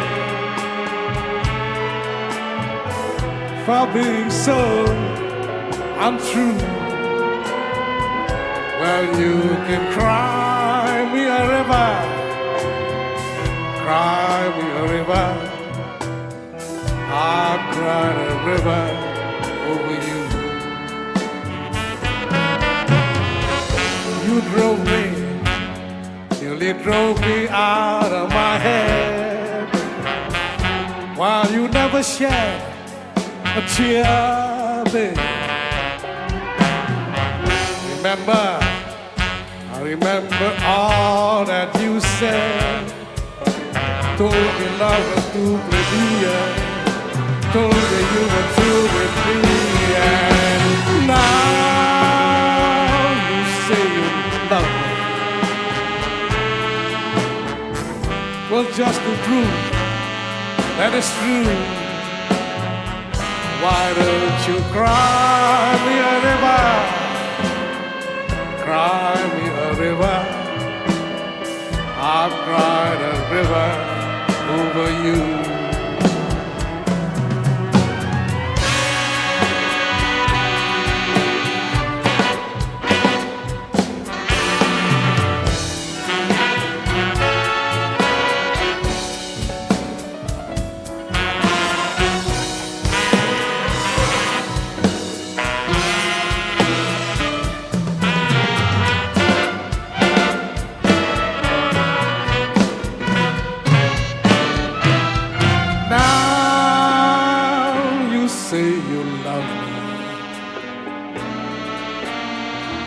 So just to prove that it's true, come on and cry me a river, cry me a river, I'll cry a river over you. I'll cry a river over you.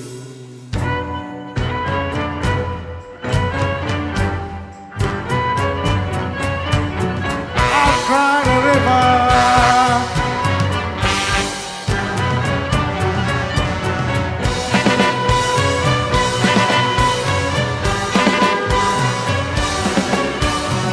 Cry me a river.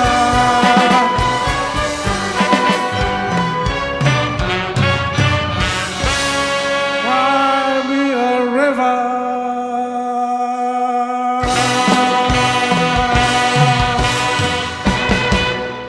Thank you. Let me say a few words about the orchestra. This is the UPSI orchestra. In combination with Universiti Malaya, 5 musicians Universiti Malaya, under the leadership of Professor Nasir. He was, I think, just retired as the Dean of the Faculty of Performing Arts in Universiti Malaya, but now he's heading the chair for music. And he is very talented person, conductor, everything. He wrote all the music for the songs, the scores, and many other things. So maybe perhaps you'd like to say something about Prof, about what is the arrangement is? Thank you, Tan Sri. Yes, saya pemegang chair Tan Sri Azman Hashim, Universiti Malaya. Saya betul-betul impressed dengan anak-anak yang berada depan kita ni. Most of them, only 5 from UM, but the rest is actually from UPSI. So if we give a big clap. So I just concede idea from Tan Sri. This is a very good idea to have this collaboration between university to university. Yes, we have this, we call it inbound, outbound, Tan Sri. So, selalunya kita melihat inbound, outbound ke luar negara, but kita terlupa between university to university, we can have a lot of program inbound, outbound. So, in future, why not? We can have Tan Sri's chair in Universiti Malaya with this university, perhaps other universities as well, the whole Malaysia. So, this is a good, I think, platform for them to give not only sitting in the university belajar, but they need suasana macam ni, Tan Sri. So thank you to you. Thanks, Prof.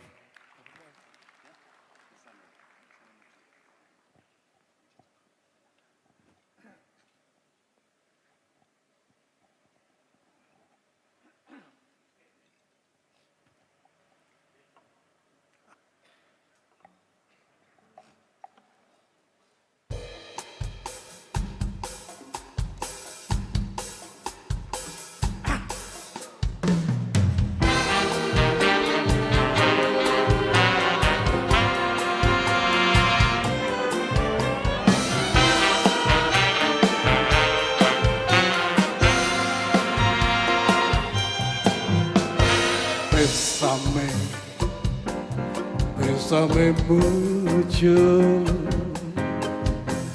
Each time I cling to your kiss, I hear music divine. Bésame, bésame mucho.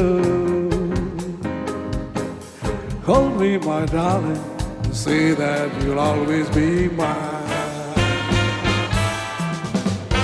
Dearest one, if you should leave me, each little dream will take wing and my life will be through. Bésame, bésame mucho. Love me forever, make all my dreams come true. This joy is something new, my arms enfolding you. Never knew this stood before. Whoever thought I'll be holding you close to me, whispering you I adore. Dearest one, if you should leave me, each little dream will take wing and my life will be true. Bésame, bésame mucho. Love me forever and make all my dreams come true. This joy, my arms enfolding.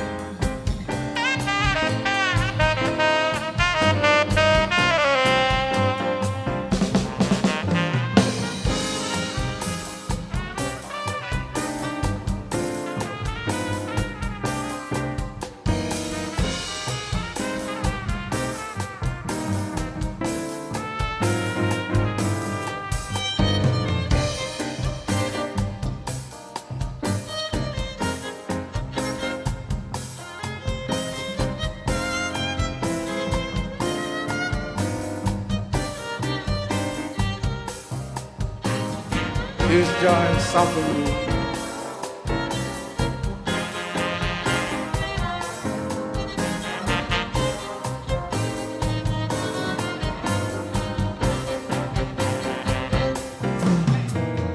This joy is something new. How I've been holding you. Never knew this till before.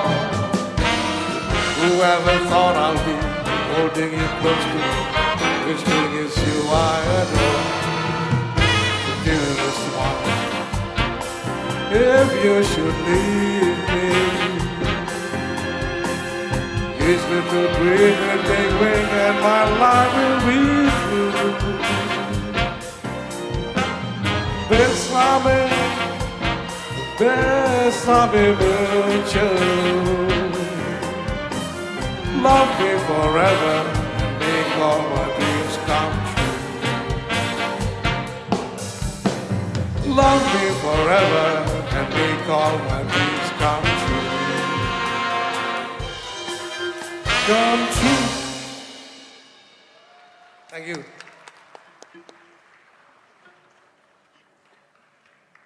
Lagu ni untuk semua ibu ya. My mother, your mother to you for all the sacrifices they have made to ensure that we can be who we are and what we are today. Thank you.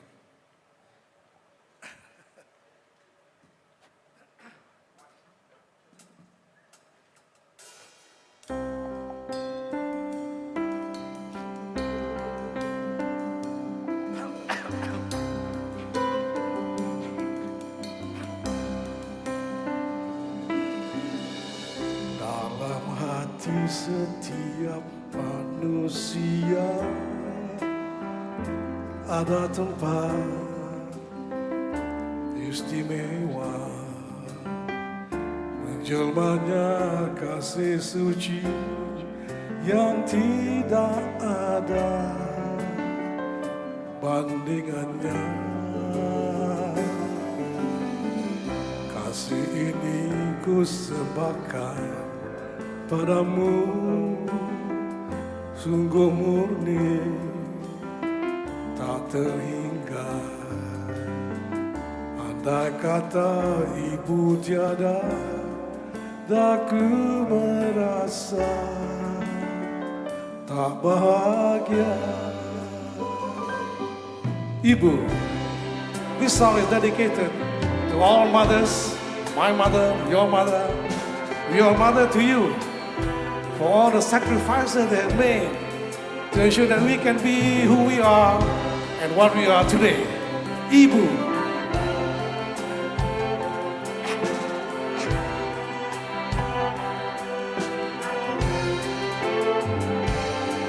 Ibu,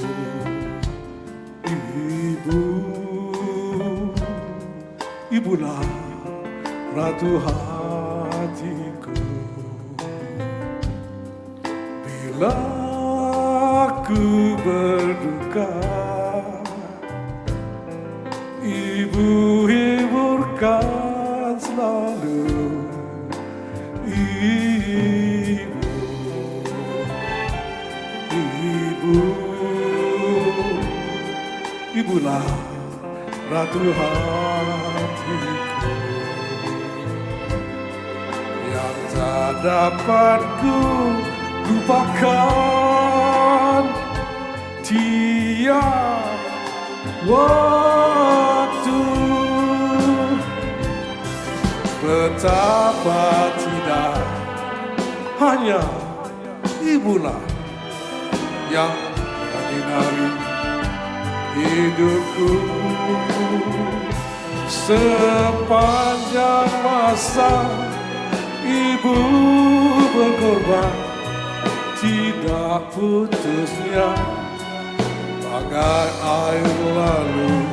Ibu, Ibu, Ibulah ratu hatiku. Tempat ku menyerah kasih, wahai Ibu.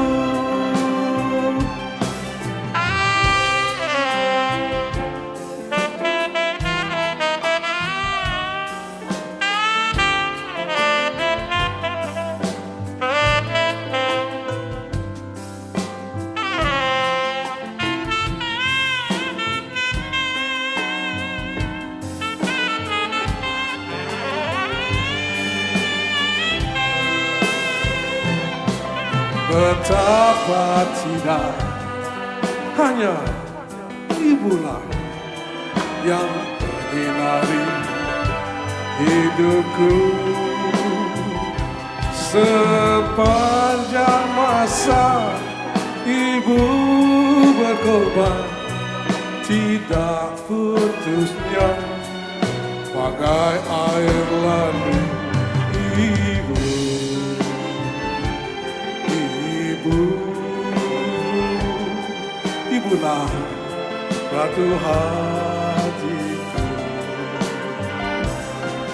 Tempat ku menyerap kasih, wahai Ibu.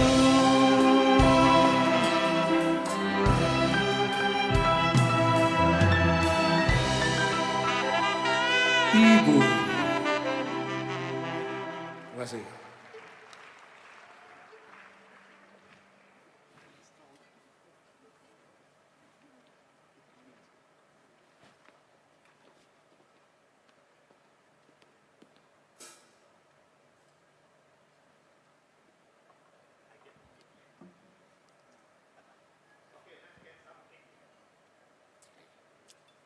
A bit of jazz this time.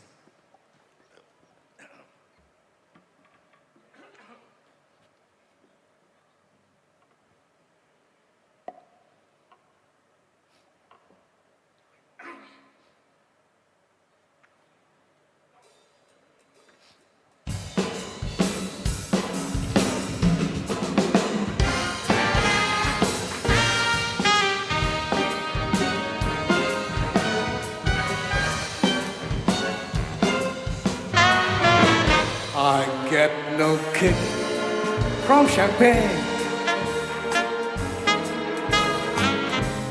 Mere alcohol doesn't thrill me at all. So tell me,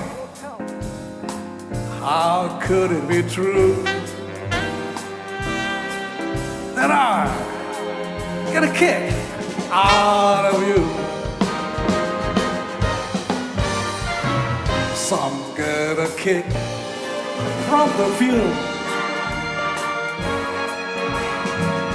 I know that if I took even one sniff, it would bore me terrifically too. But I get a kick out of you. I get a kick every time I see you standing there before me. I get a kick, though it's clear to me, you obviously do not adore me. I get no kick in the plane, flying so high with some gal in the sky is my idea of nothing to do, but I get a kick out of you.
I get a kick every time I see you standing there before me.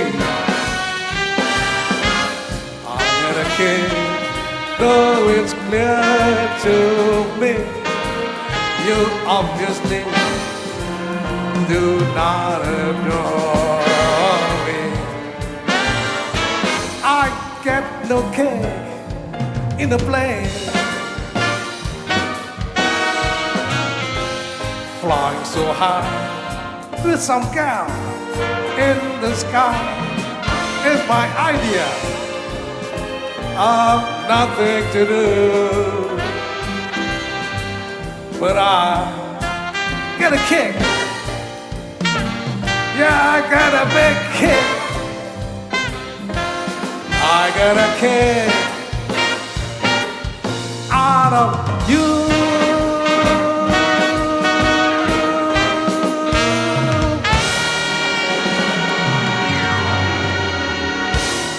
Thank you.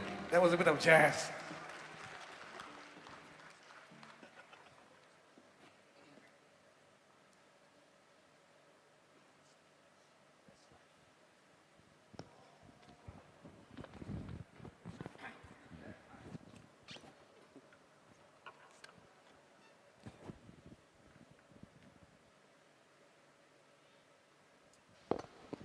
This next song's got a message. You know, in life we go up and down. We win, we lose. But when we do lose, we must get up. If we fail, try again. So the message is never give up. Okay.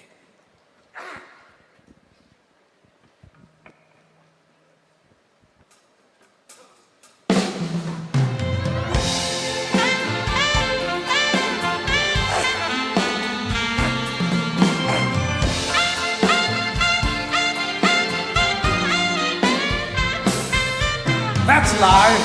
That's life. That's what all the people say. You're riding hard in April, shut down in May. But I know I'm gonna change that too. When I'm back on top in June, I say that's life. That's life. Funny as it may seem, some people get their kicks just sitting on a dream, but I will let it get me down. Just the fine old world keeps spinning around. I've been a puppet, a pauper, a servant, a king, a pawn and a king. I've been up and down, over and out, but I know one thing.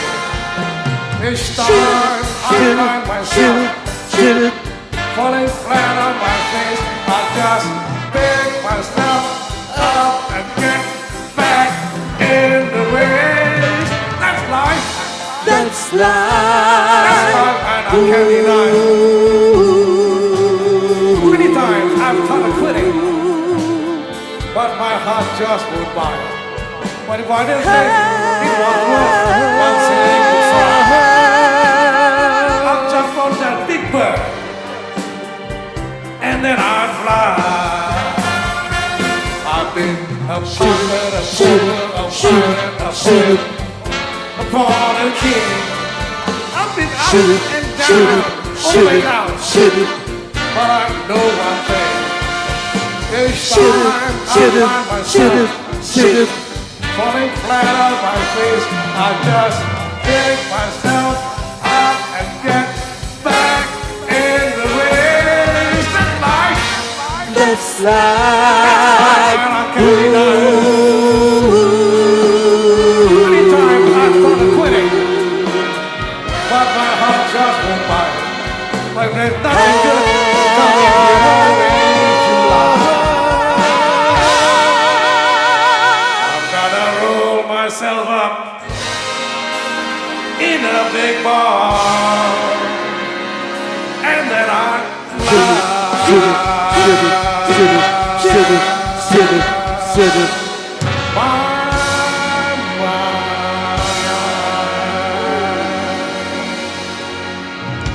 Thank you. Never give up.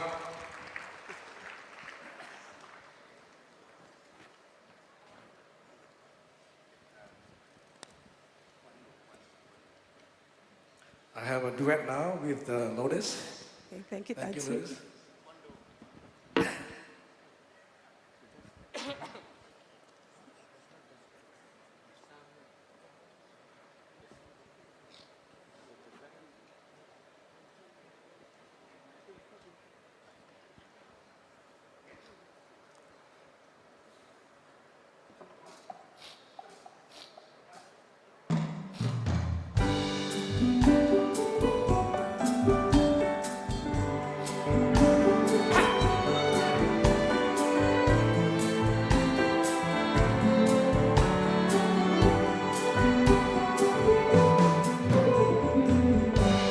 Tell me when will you be mine?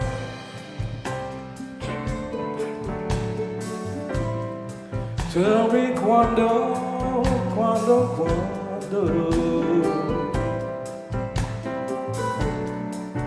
We can share the love divine.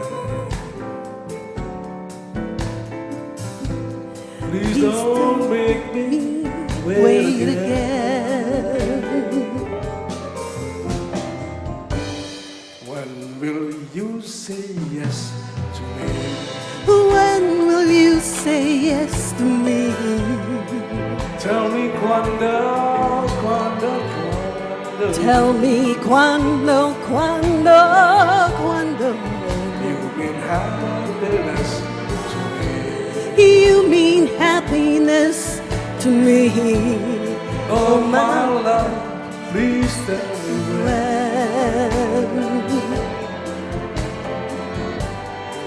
Every moment a day. Every moment's a day. Every day seems a lifetime. Every day seems a lifetime. Let me show you the way. Let me show you the way to a joy beyond compare. I can't wait a moment more. I can wait a moment more. Tell me quando, quando, quando. Tell me quando, quando, quando. Say it's me that you adore. Say it's me that you adore. Oh, My love, please tell me when.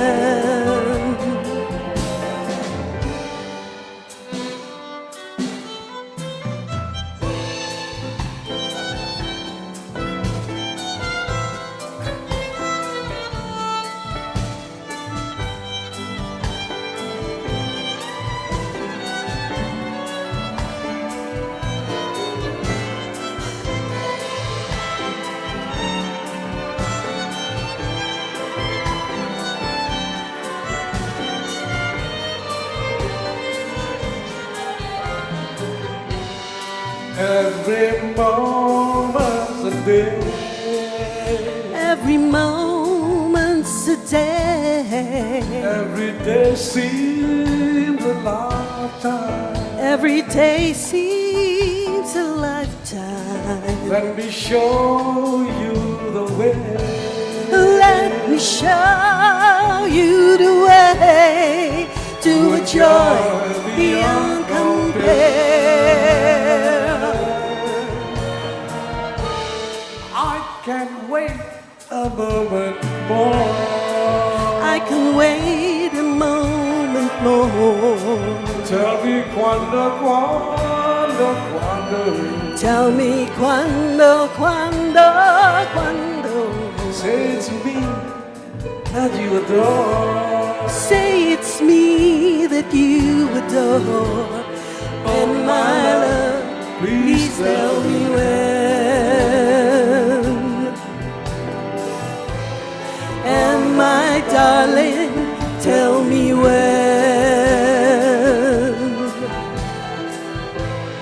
Oh my darling, please tell me when.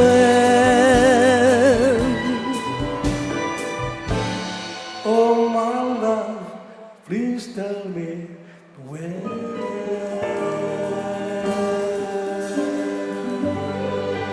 Thank you, Idris.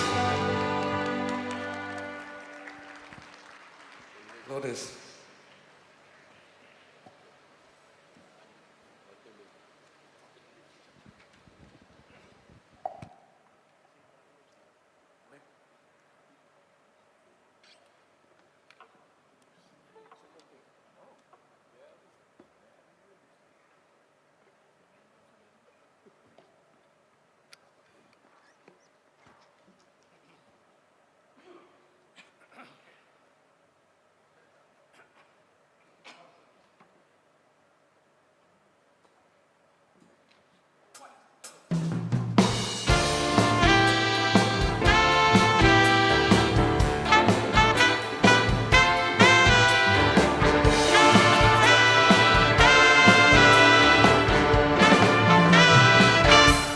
Falling leaves drift by my window.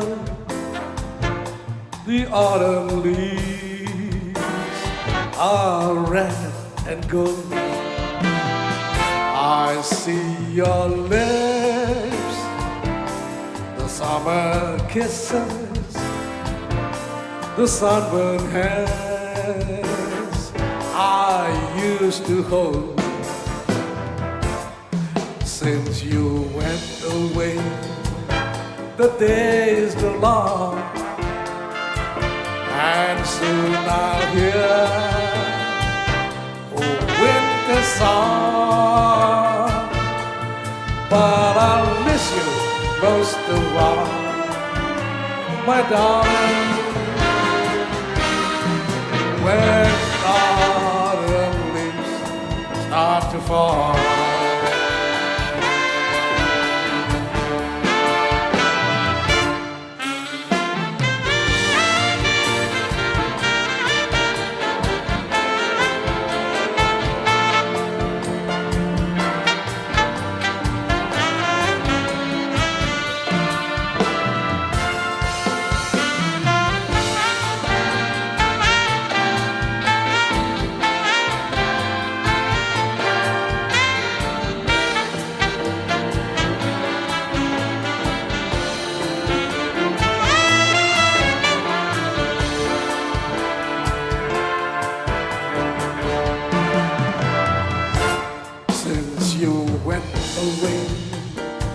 the days go long, and soon I'll hear oh, winter song.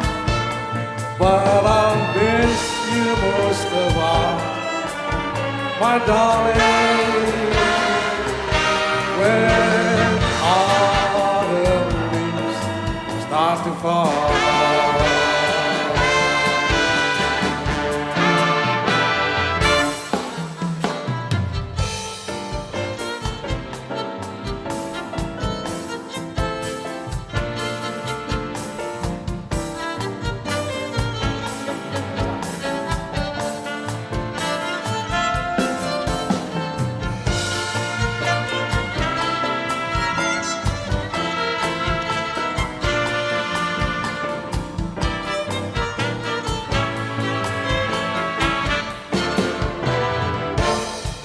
Since you went away, the days are long, and soon I'll hear oh, winter song.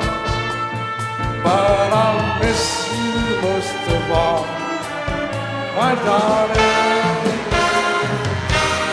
when autumn leaves start to fall.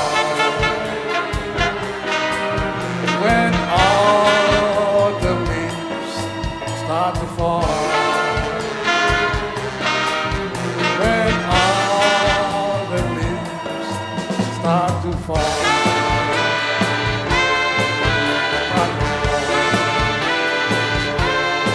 Start to fall. Start to fall.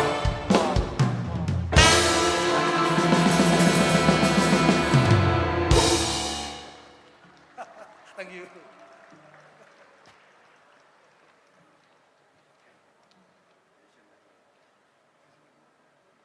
You know, Malaysia is very famous for being a country. It's famous all over the world before. Our country where we all live in harmony among the various races and religions. Unfortunately, because of politics, people play up sensitive issues of race and religion.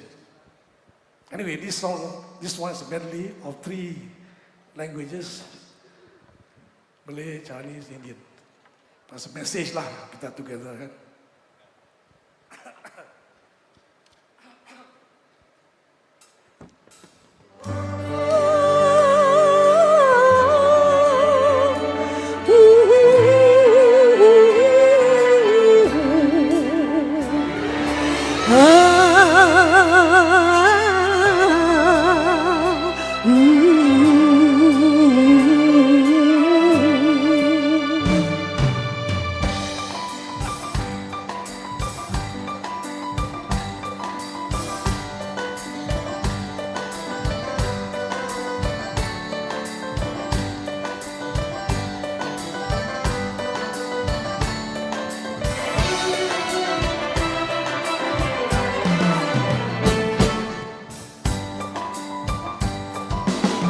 तुम पास आए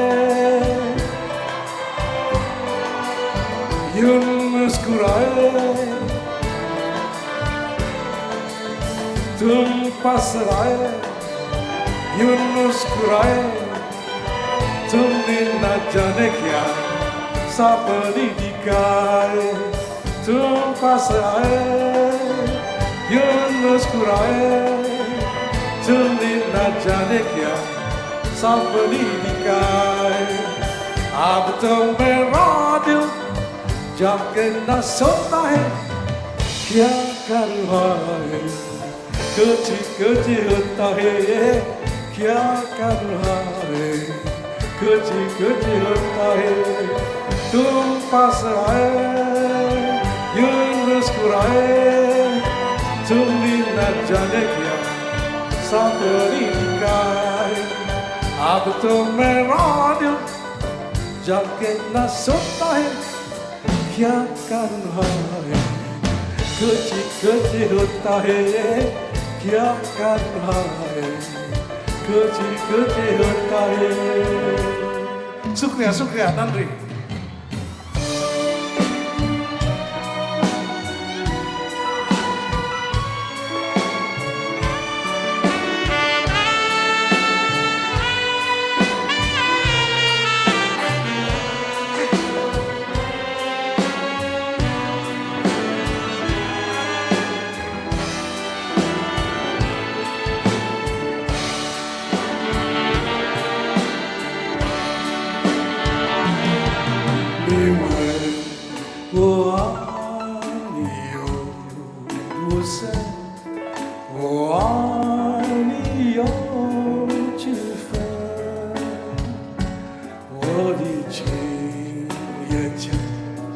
我的爱眼睛，越难打开我的心。你问我爱你有多深，我爱你有几分？我的情不移，我的爱不变，又难打开我的心。轻轻的一个吻，已经打到我的心。深深的一段情，叫我思念到如今。你问我爱你有多深，我爱你有几分？你去想一想，你去看一看，又难打开我的心。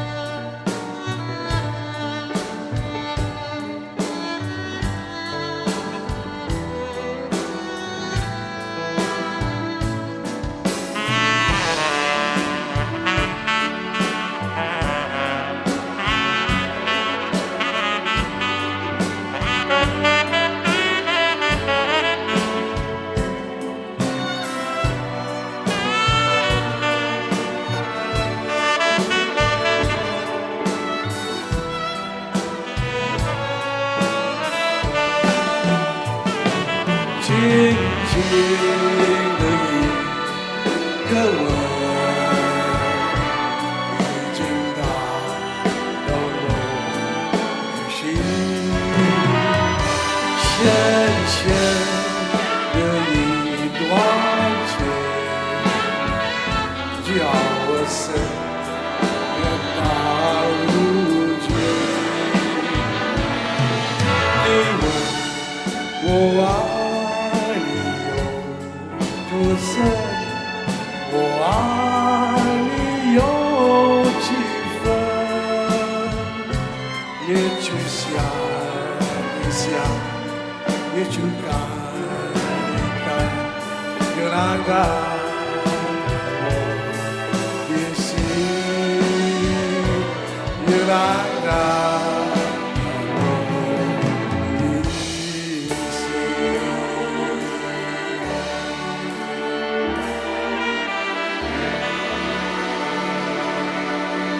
谢谢，谢谢。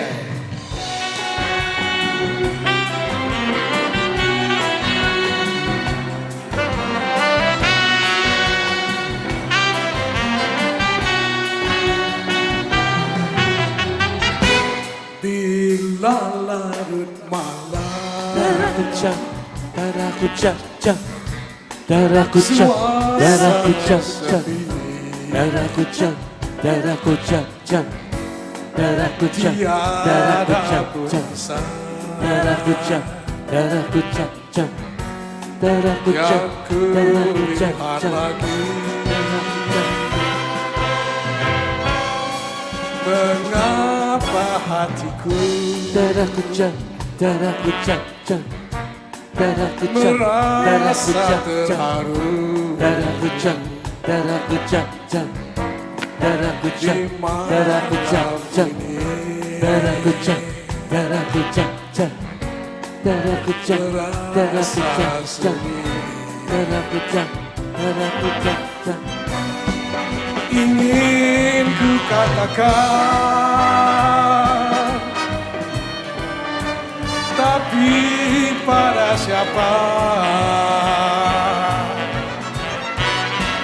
Purnama membisu, embun pun membeku,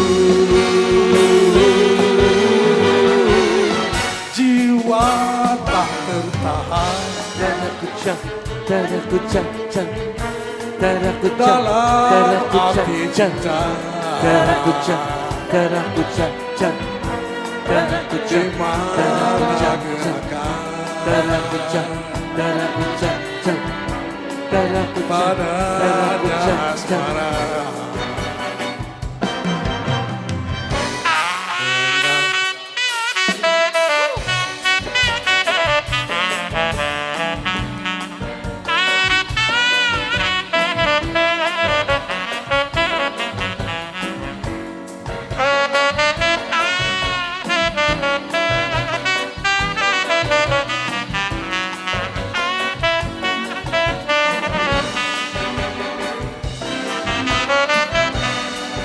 Ingin ku katakan, tapi pada siapa? Bernama membisu, embun pun membeku, jiwa tak tertahan. Daraku cang, daraku cang, cang. Daraku cang, daraku cang, cang. Daraku cang, daraku cang, cang. Daraku cang, daraku cang, cang. Daraku cang, daraku cang, cang. Daraku cang, daraku cang, cang. Dengarlah irama lalu larut malam, apabila larut malam.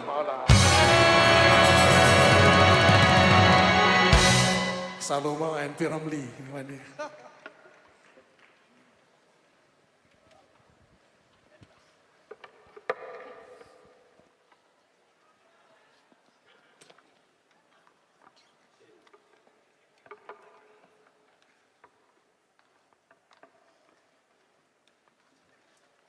This next song is made famous by Beyonce. Tapi sorry lah, I cannot sound like her.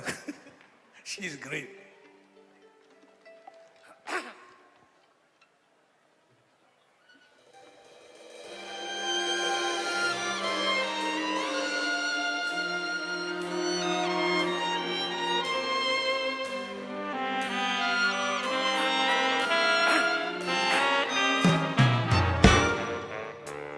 At last,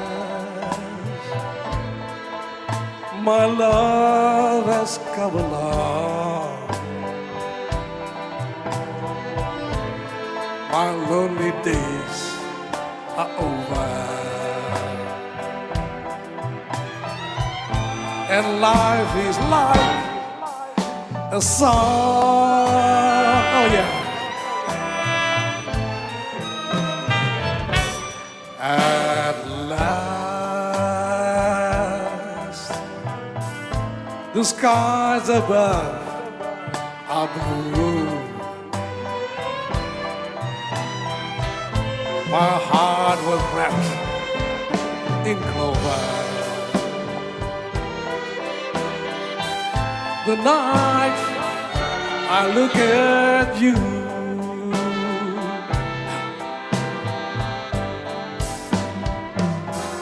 I found a dream that I could talk to, a dream that I could call my own.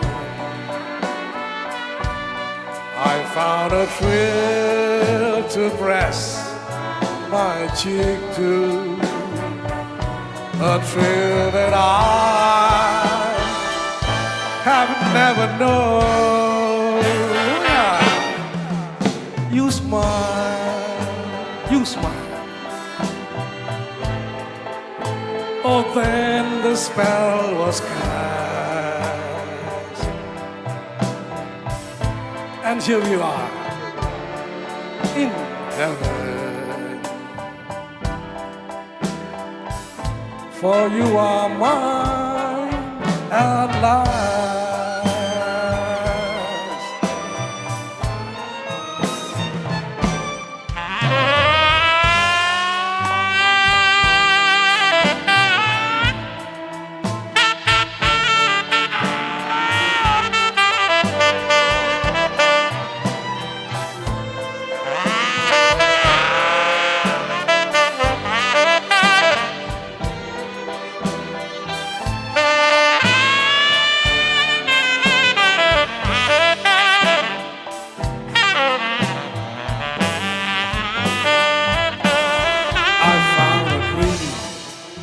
That I could speak to,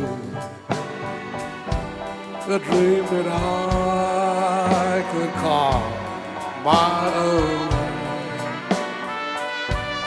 I found a thrill to press my cheek to,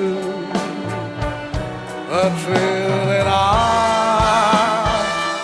have never known. You smile,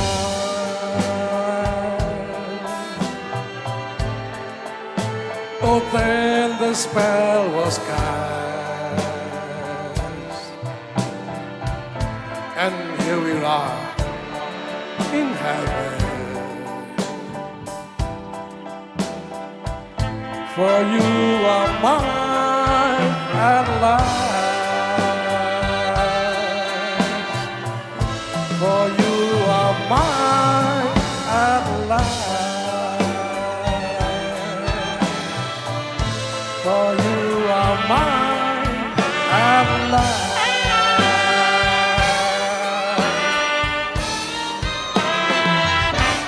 At last.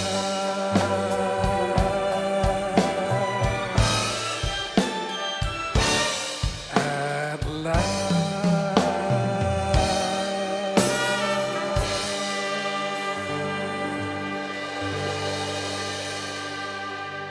Thank you.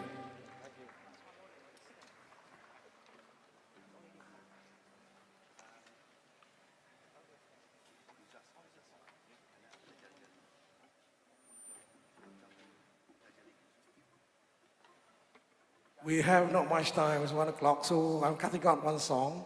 Now we start off with the dancers from UPSI. And the song is Jolly Jolly. By the way, these 3 songs coming up. After the Jolly will be a Cha-Cha medley, and to that Elvis medley. You're all welcome to dance, relax. There's space there. Okay, Jolly Jolly first.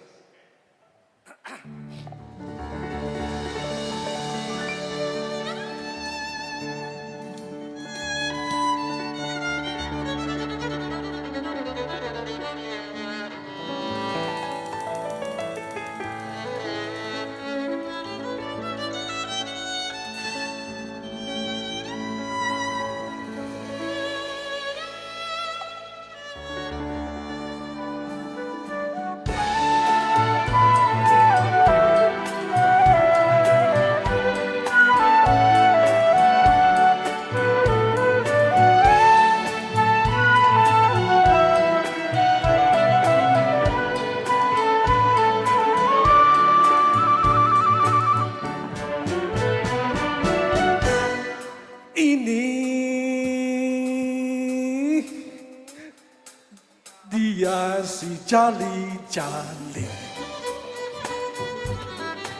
lagunya enak merdu sekali.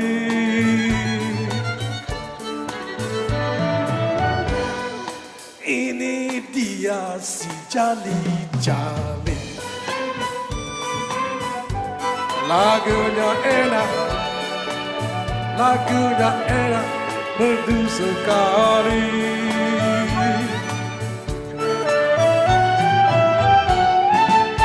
Penat sedikit, tidak peduli saya, asalkan tuan senang di hati.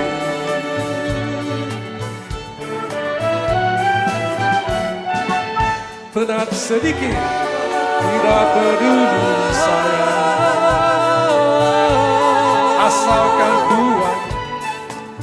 Asalkan Tuhan senang di hati.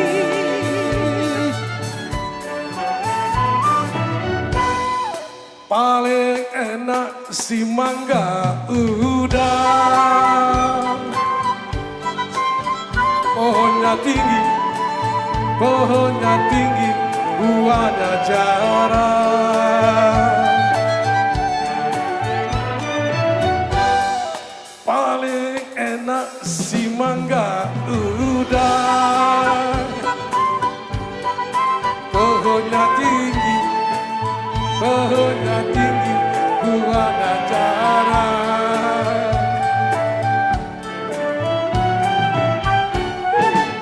Palinglah enak si orang bujang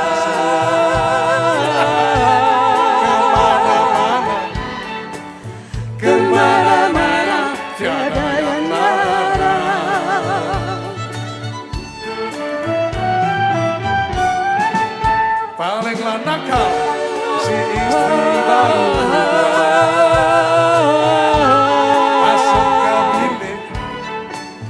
masuk ke bilik orang gendong.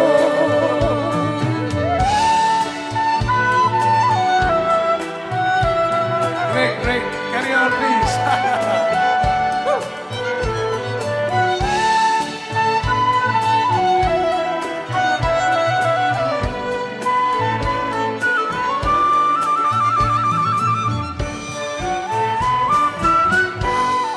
Kiri jalan, kanan pun jalan, di tengah-tengah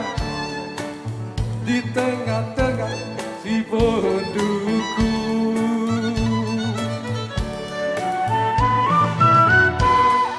Kiri jalan, kanan pun jalan, di tengah-tengah si pohon duku.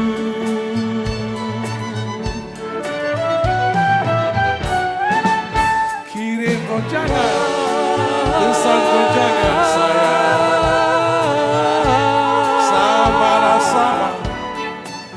Sama menyanyi rindu.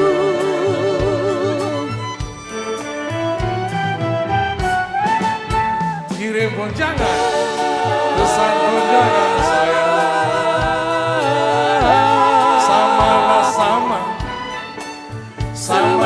Sama menyanyi rindu.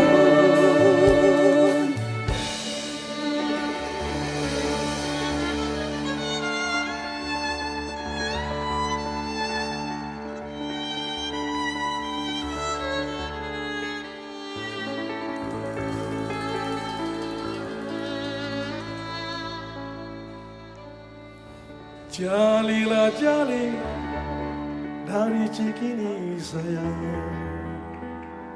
jalilah jali, mohon berhenti.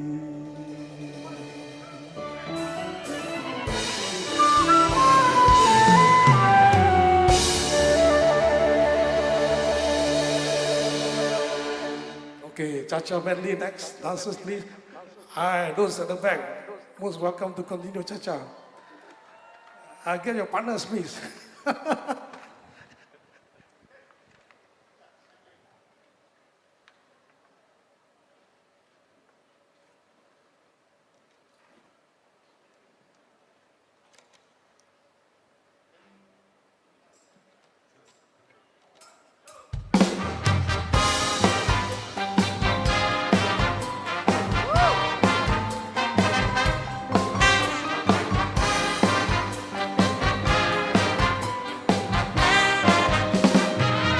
When marimba rhythms start to play, dance with me, make me sway. Like a lazy ocean at the shore, hold me close, sway me more. Like a flower bending in the breeze, bend with me, sway with ease. you have a way with me. Stay with me, sway with me. Other dancers may be on the floor, yeah, but my eyes can see only you. Only you have that magic technique. When we sway, I grow weak. I can hear the sound of violins long before it begins. Make me feel as only you know how. Sway me smooth, sway me now.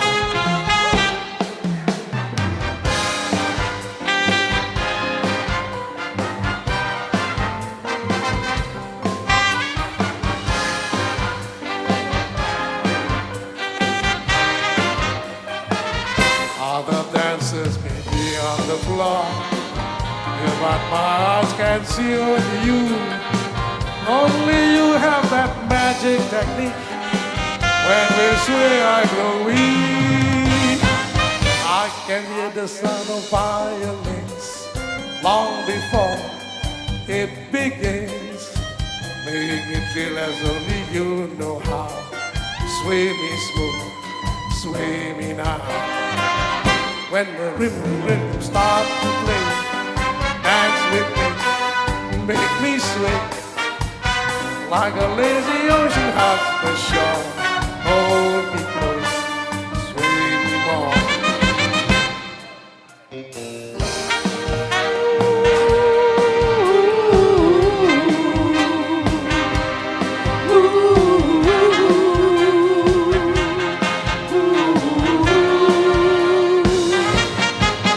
Oh, Carol, I'm but a fool. Darling, I love you, though you treat me cruel. You hurt me, and you make me cry. But if you leave me, I will surely die. Darling, there will never be another, 'cause I love you so. Don't ever leave me. Say you'll never go. I will always want you for my sweetheart, no matter what you do. Oh, Carol, I'm so in love with you. Oh, Carol, I'm but a fool. Darling, I love you, but you treat me cruel. You hurt me, and you made me cry. But if you leave me, I will surely die. Darling, there will never be another, 'cause I love you so. Don't ever leave me. Say you'll never go. I will always want you for my sweetheart, no matter what you do. Oh, Carol, I'm so in love with you. So in love with you. I'm so in love with you.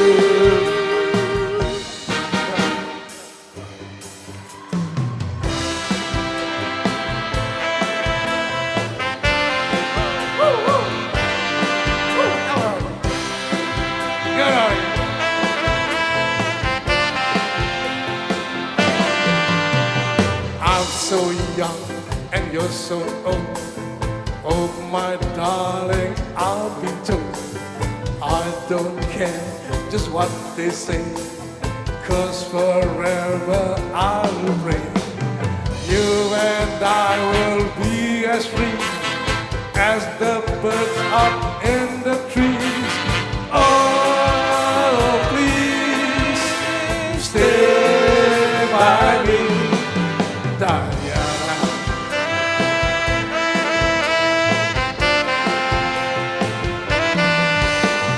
Thrill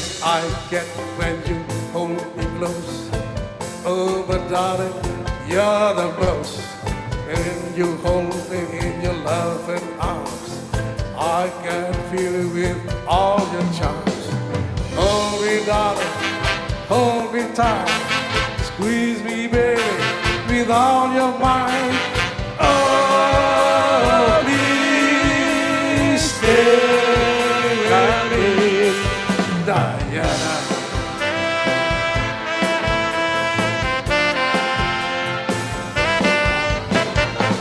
Oh, my darling, oh, my lover, tell me that there is no other.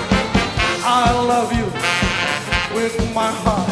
Uh-oh, uh-oh, uh-oh, uh-oh, uh-oh. Only you can take my heart. Only you can tear it apart. When you hold me in your loving arms, I can feel you with all your charms.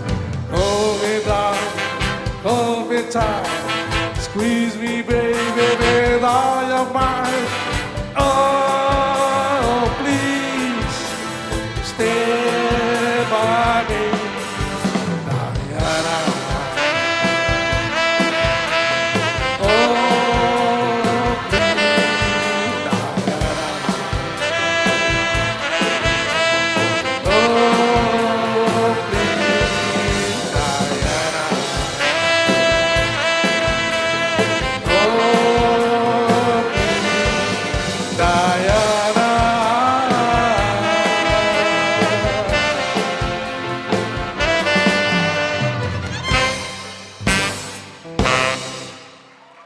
Thank you. Thank you for dancing at the back. Now Elvis Presley, it's our last one. Last song, Elvis Presley, rocks here. Just move your body, doesn't matter how. Ah, shake me. Okay.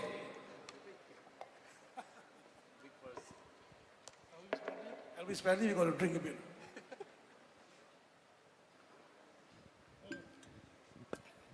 Okay, Elvis.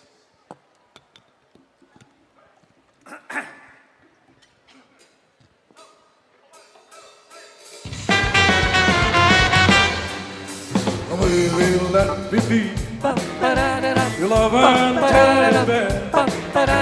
Put a chain around my neck and lead me anywhere. Oh, let it be, oh, let it be your teddy bear.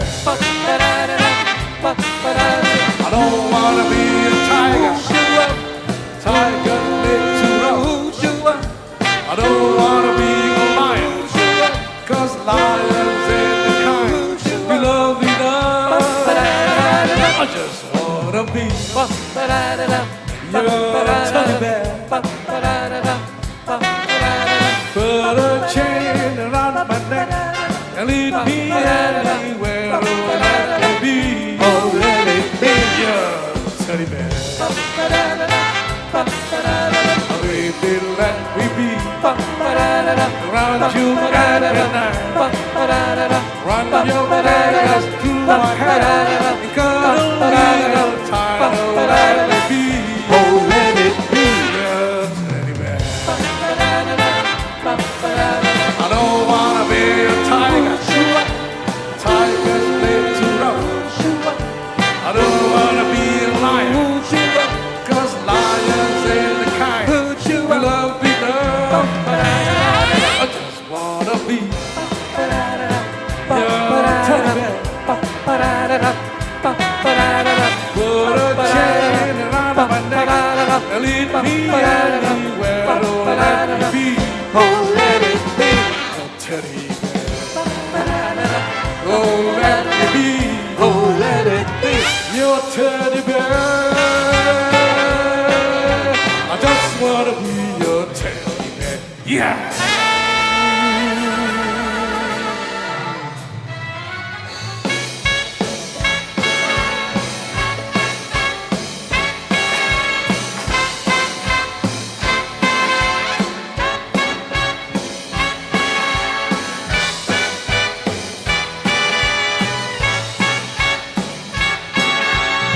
You ain't nothing but a hound dog, crying all the time. You ain't nothing but a hound dog, crying all the time. Well, you ain't no gonna rabbit, you ain't no friend of mine. They said she was high class, but that was out of line. They said she was high class, but that was out of line. Well, she never got a rabbit, she ain't no friend of mine. Take it away.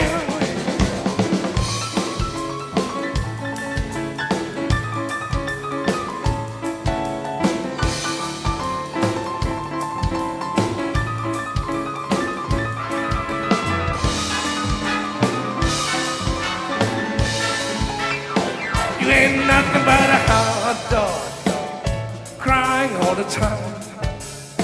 You ain't nothing but a hot dog, crying all the time.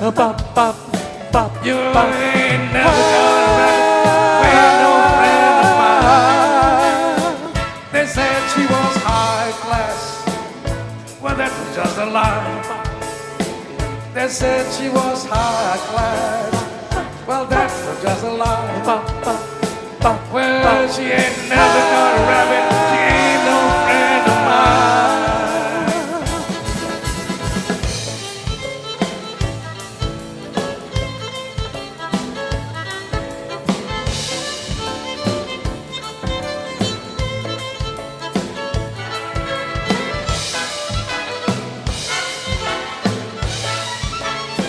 You ain't nothing but a hot dog, crying all the time. You ain't nothing but a hot dog, crying all the time. Well, you ain't never got a rabbit, you ain't no friend of mine. They said she was high class, but that was all a lie. They said she was high class, well that was just a lie.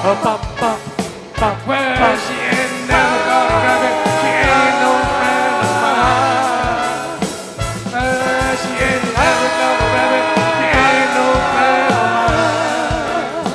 Well, she ain't never got a rabbit, she ain't no friend of mine.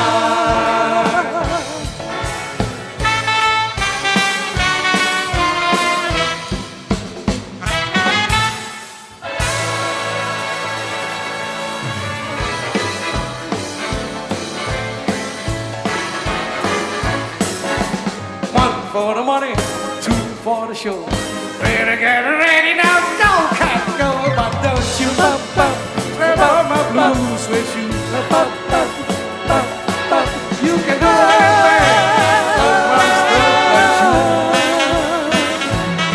You can knock me down and slap my face, slander my name all over the place.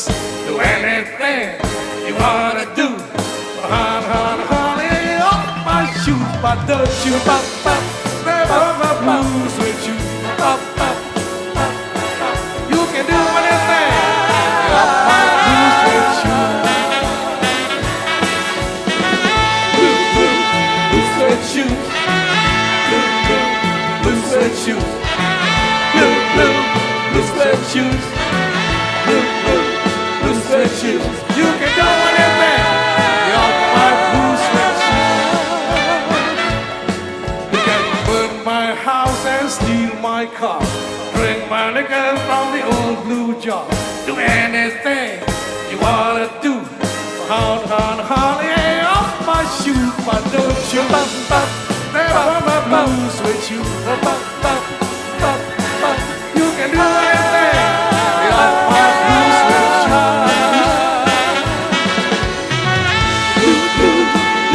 shoes. Blue suede shoes, blue suede shoes, blue suede shoes. You can do anything, off my blue suede shoes. One for the money, two for the show.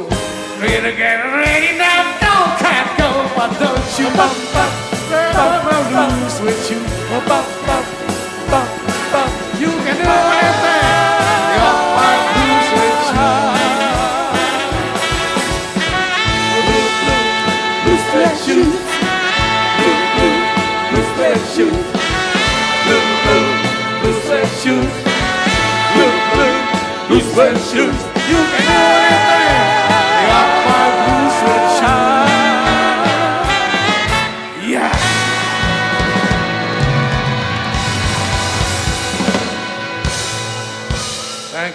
Thank you for listening.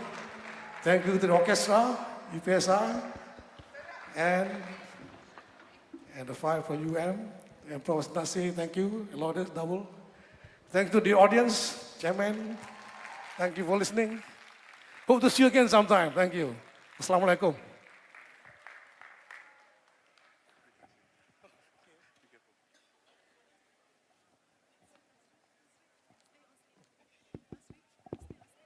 Ladies and gentlemen, a very big applause to our beloved Tan Sri, to the orchestra, to the dancer, for a very fantastic performance today.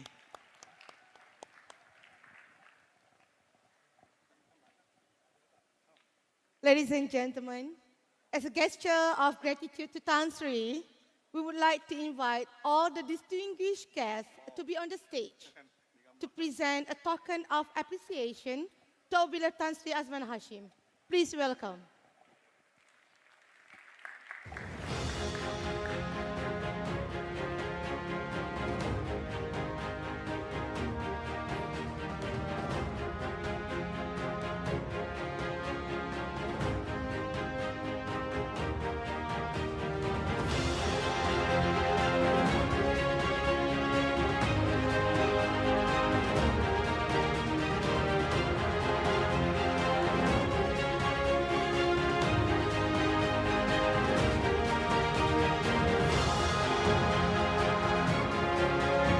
On behalf of UPSI, we would like to invite Yang Bahagia Puan Seri Dato Sri Rohani Prakash binti Abdullah to present the memento to Tan Sri.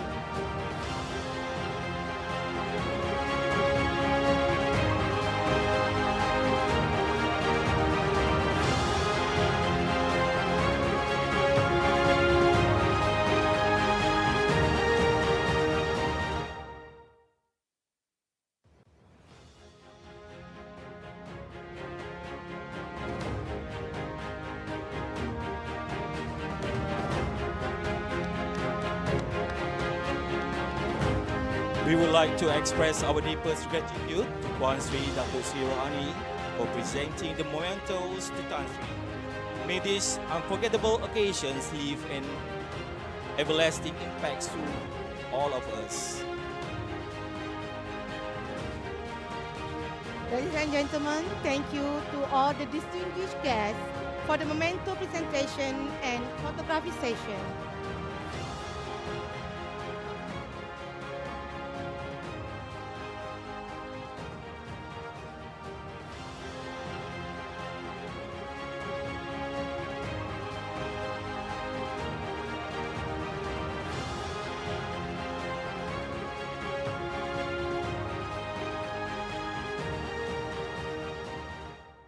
Ladies and gentlemen, next, we invite all of us to come together for a group photo.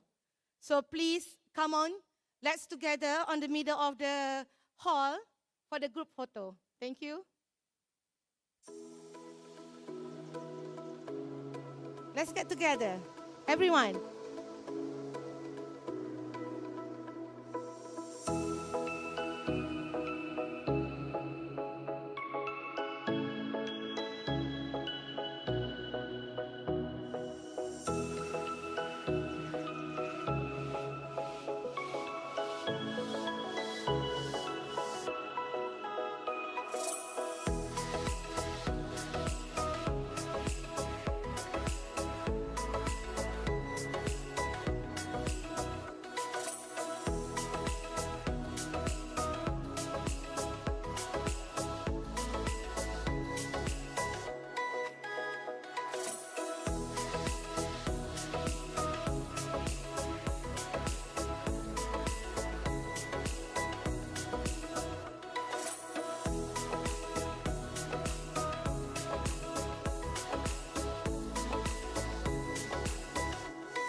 pelajar yang kat belakang tu pun sila rapat-rapat dengan meja Tan Sri kat depan tu. Kita tekan gambar beramai-ramai.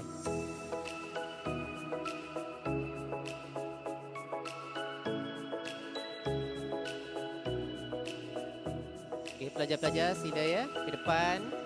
Kita tekan beramai-ramai. Fotografer akan ambil gambar daripada atas pentas ya.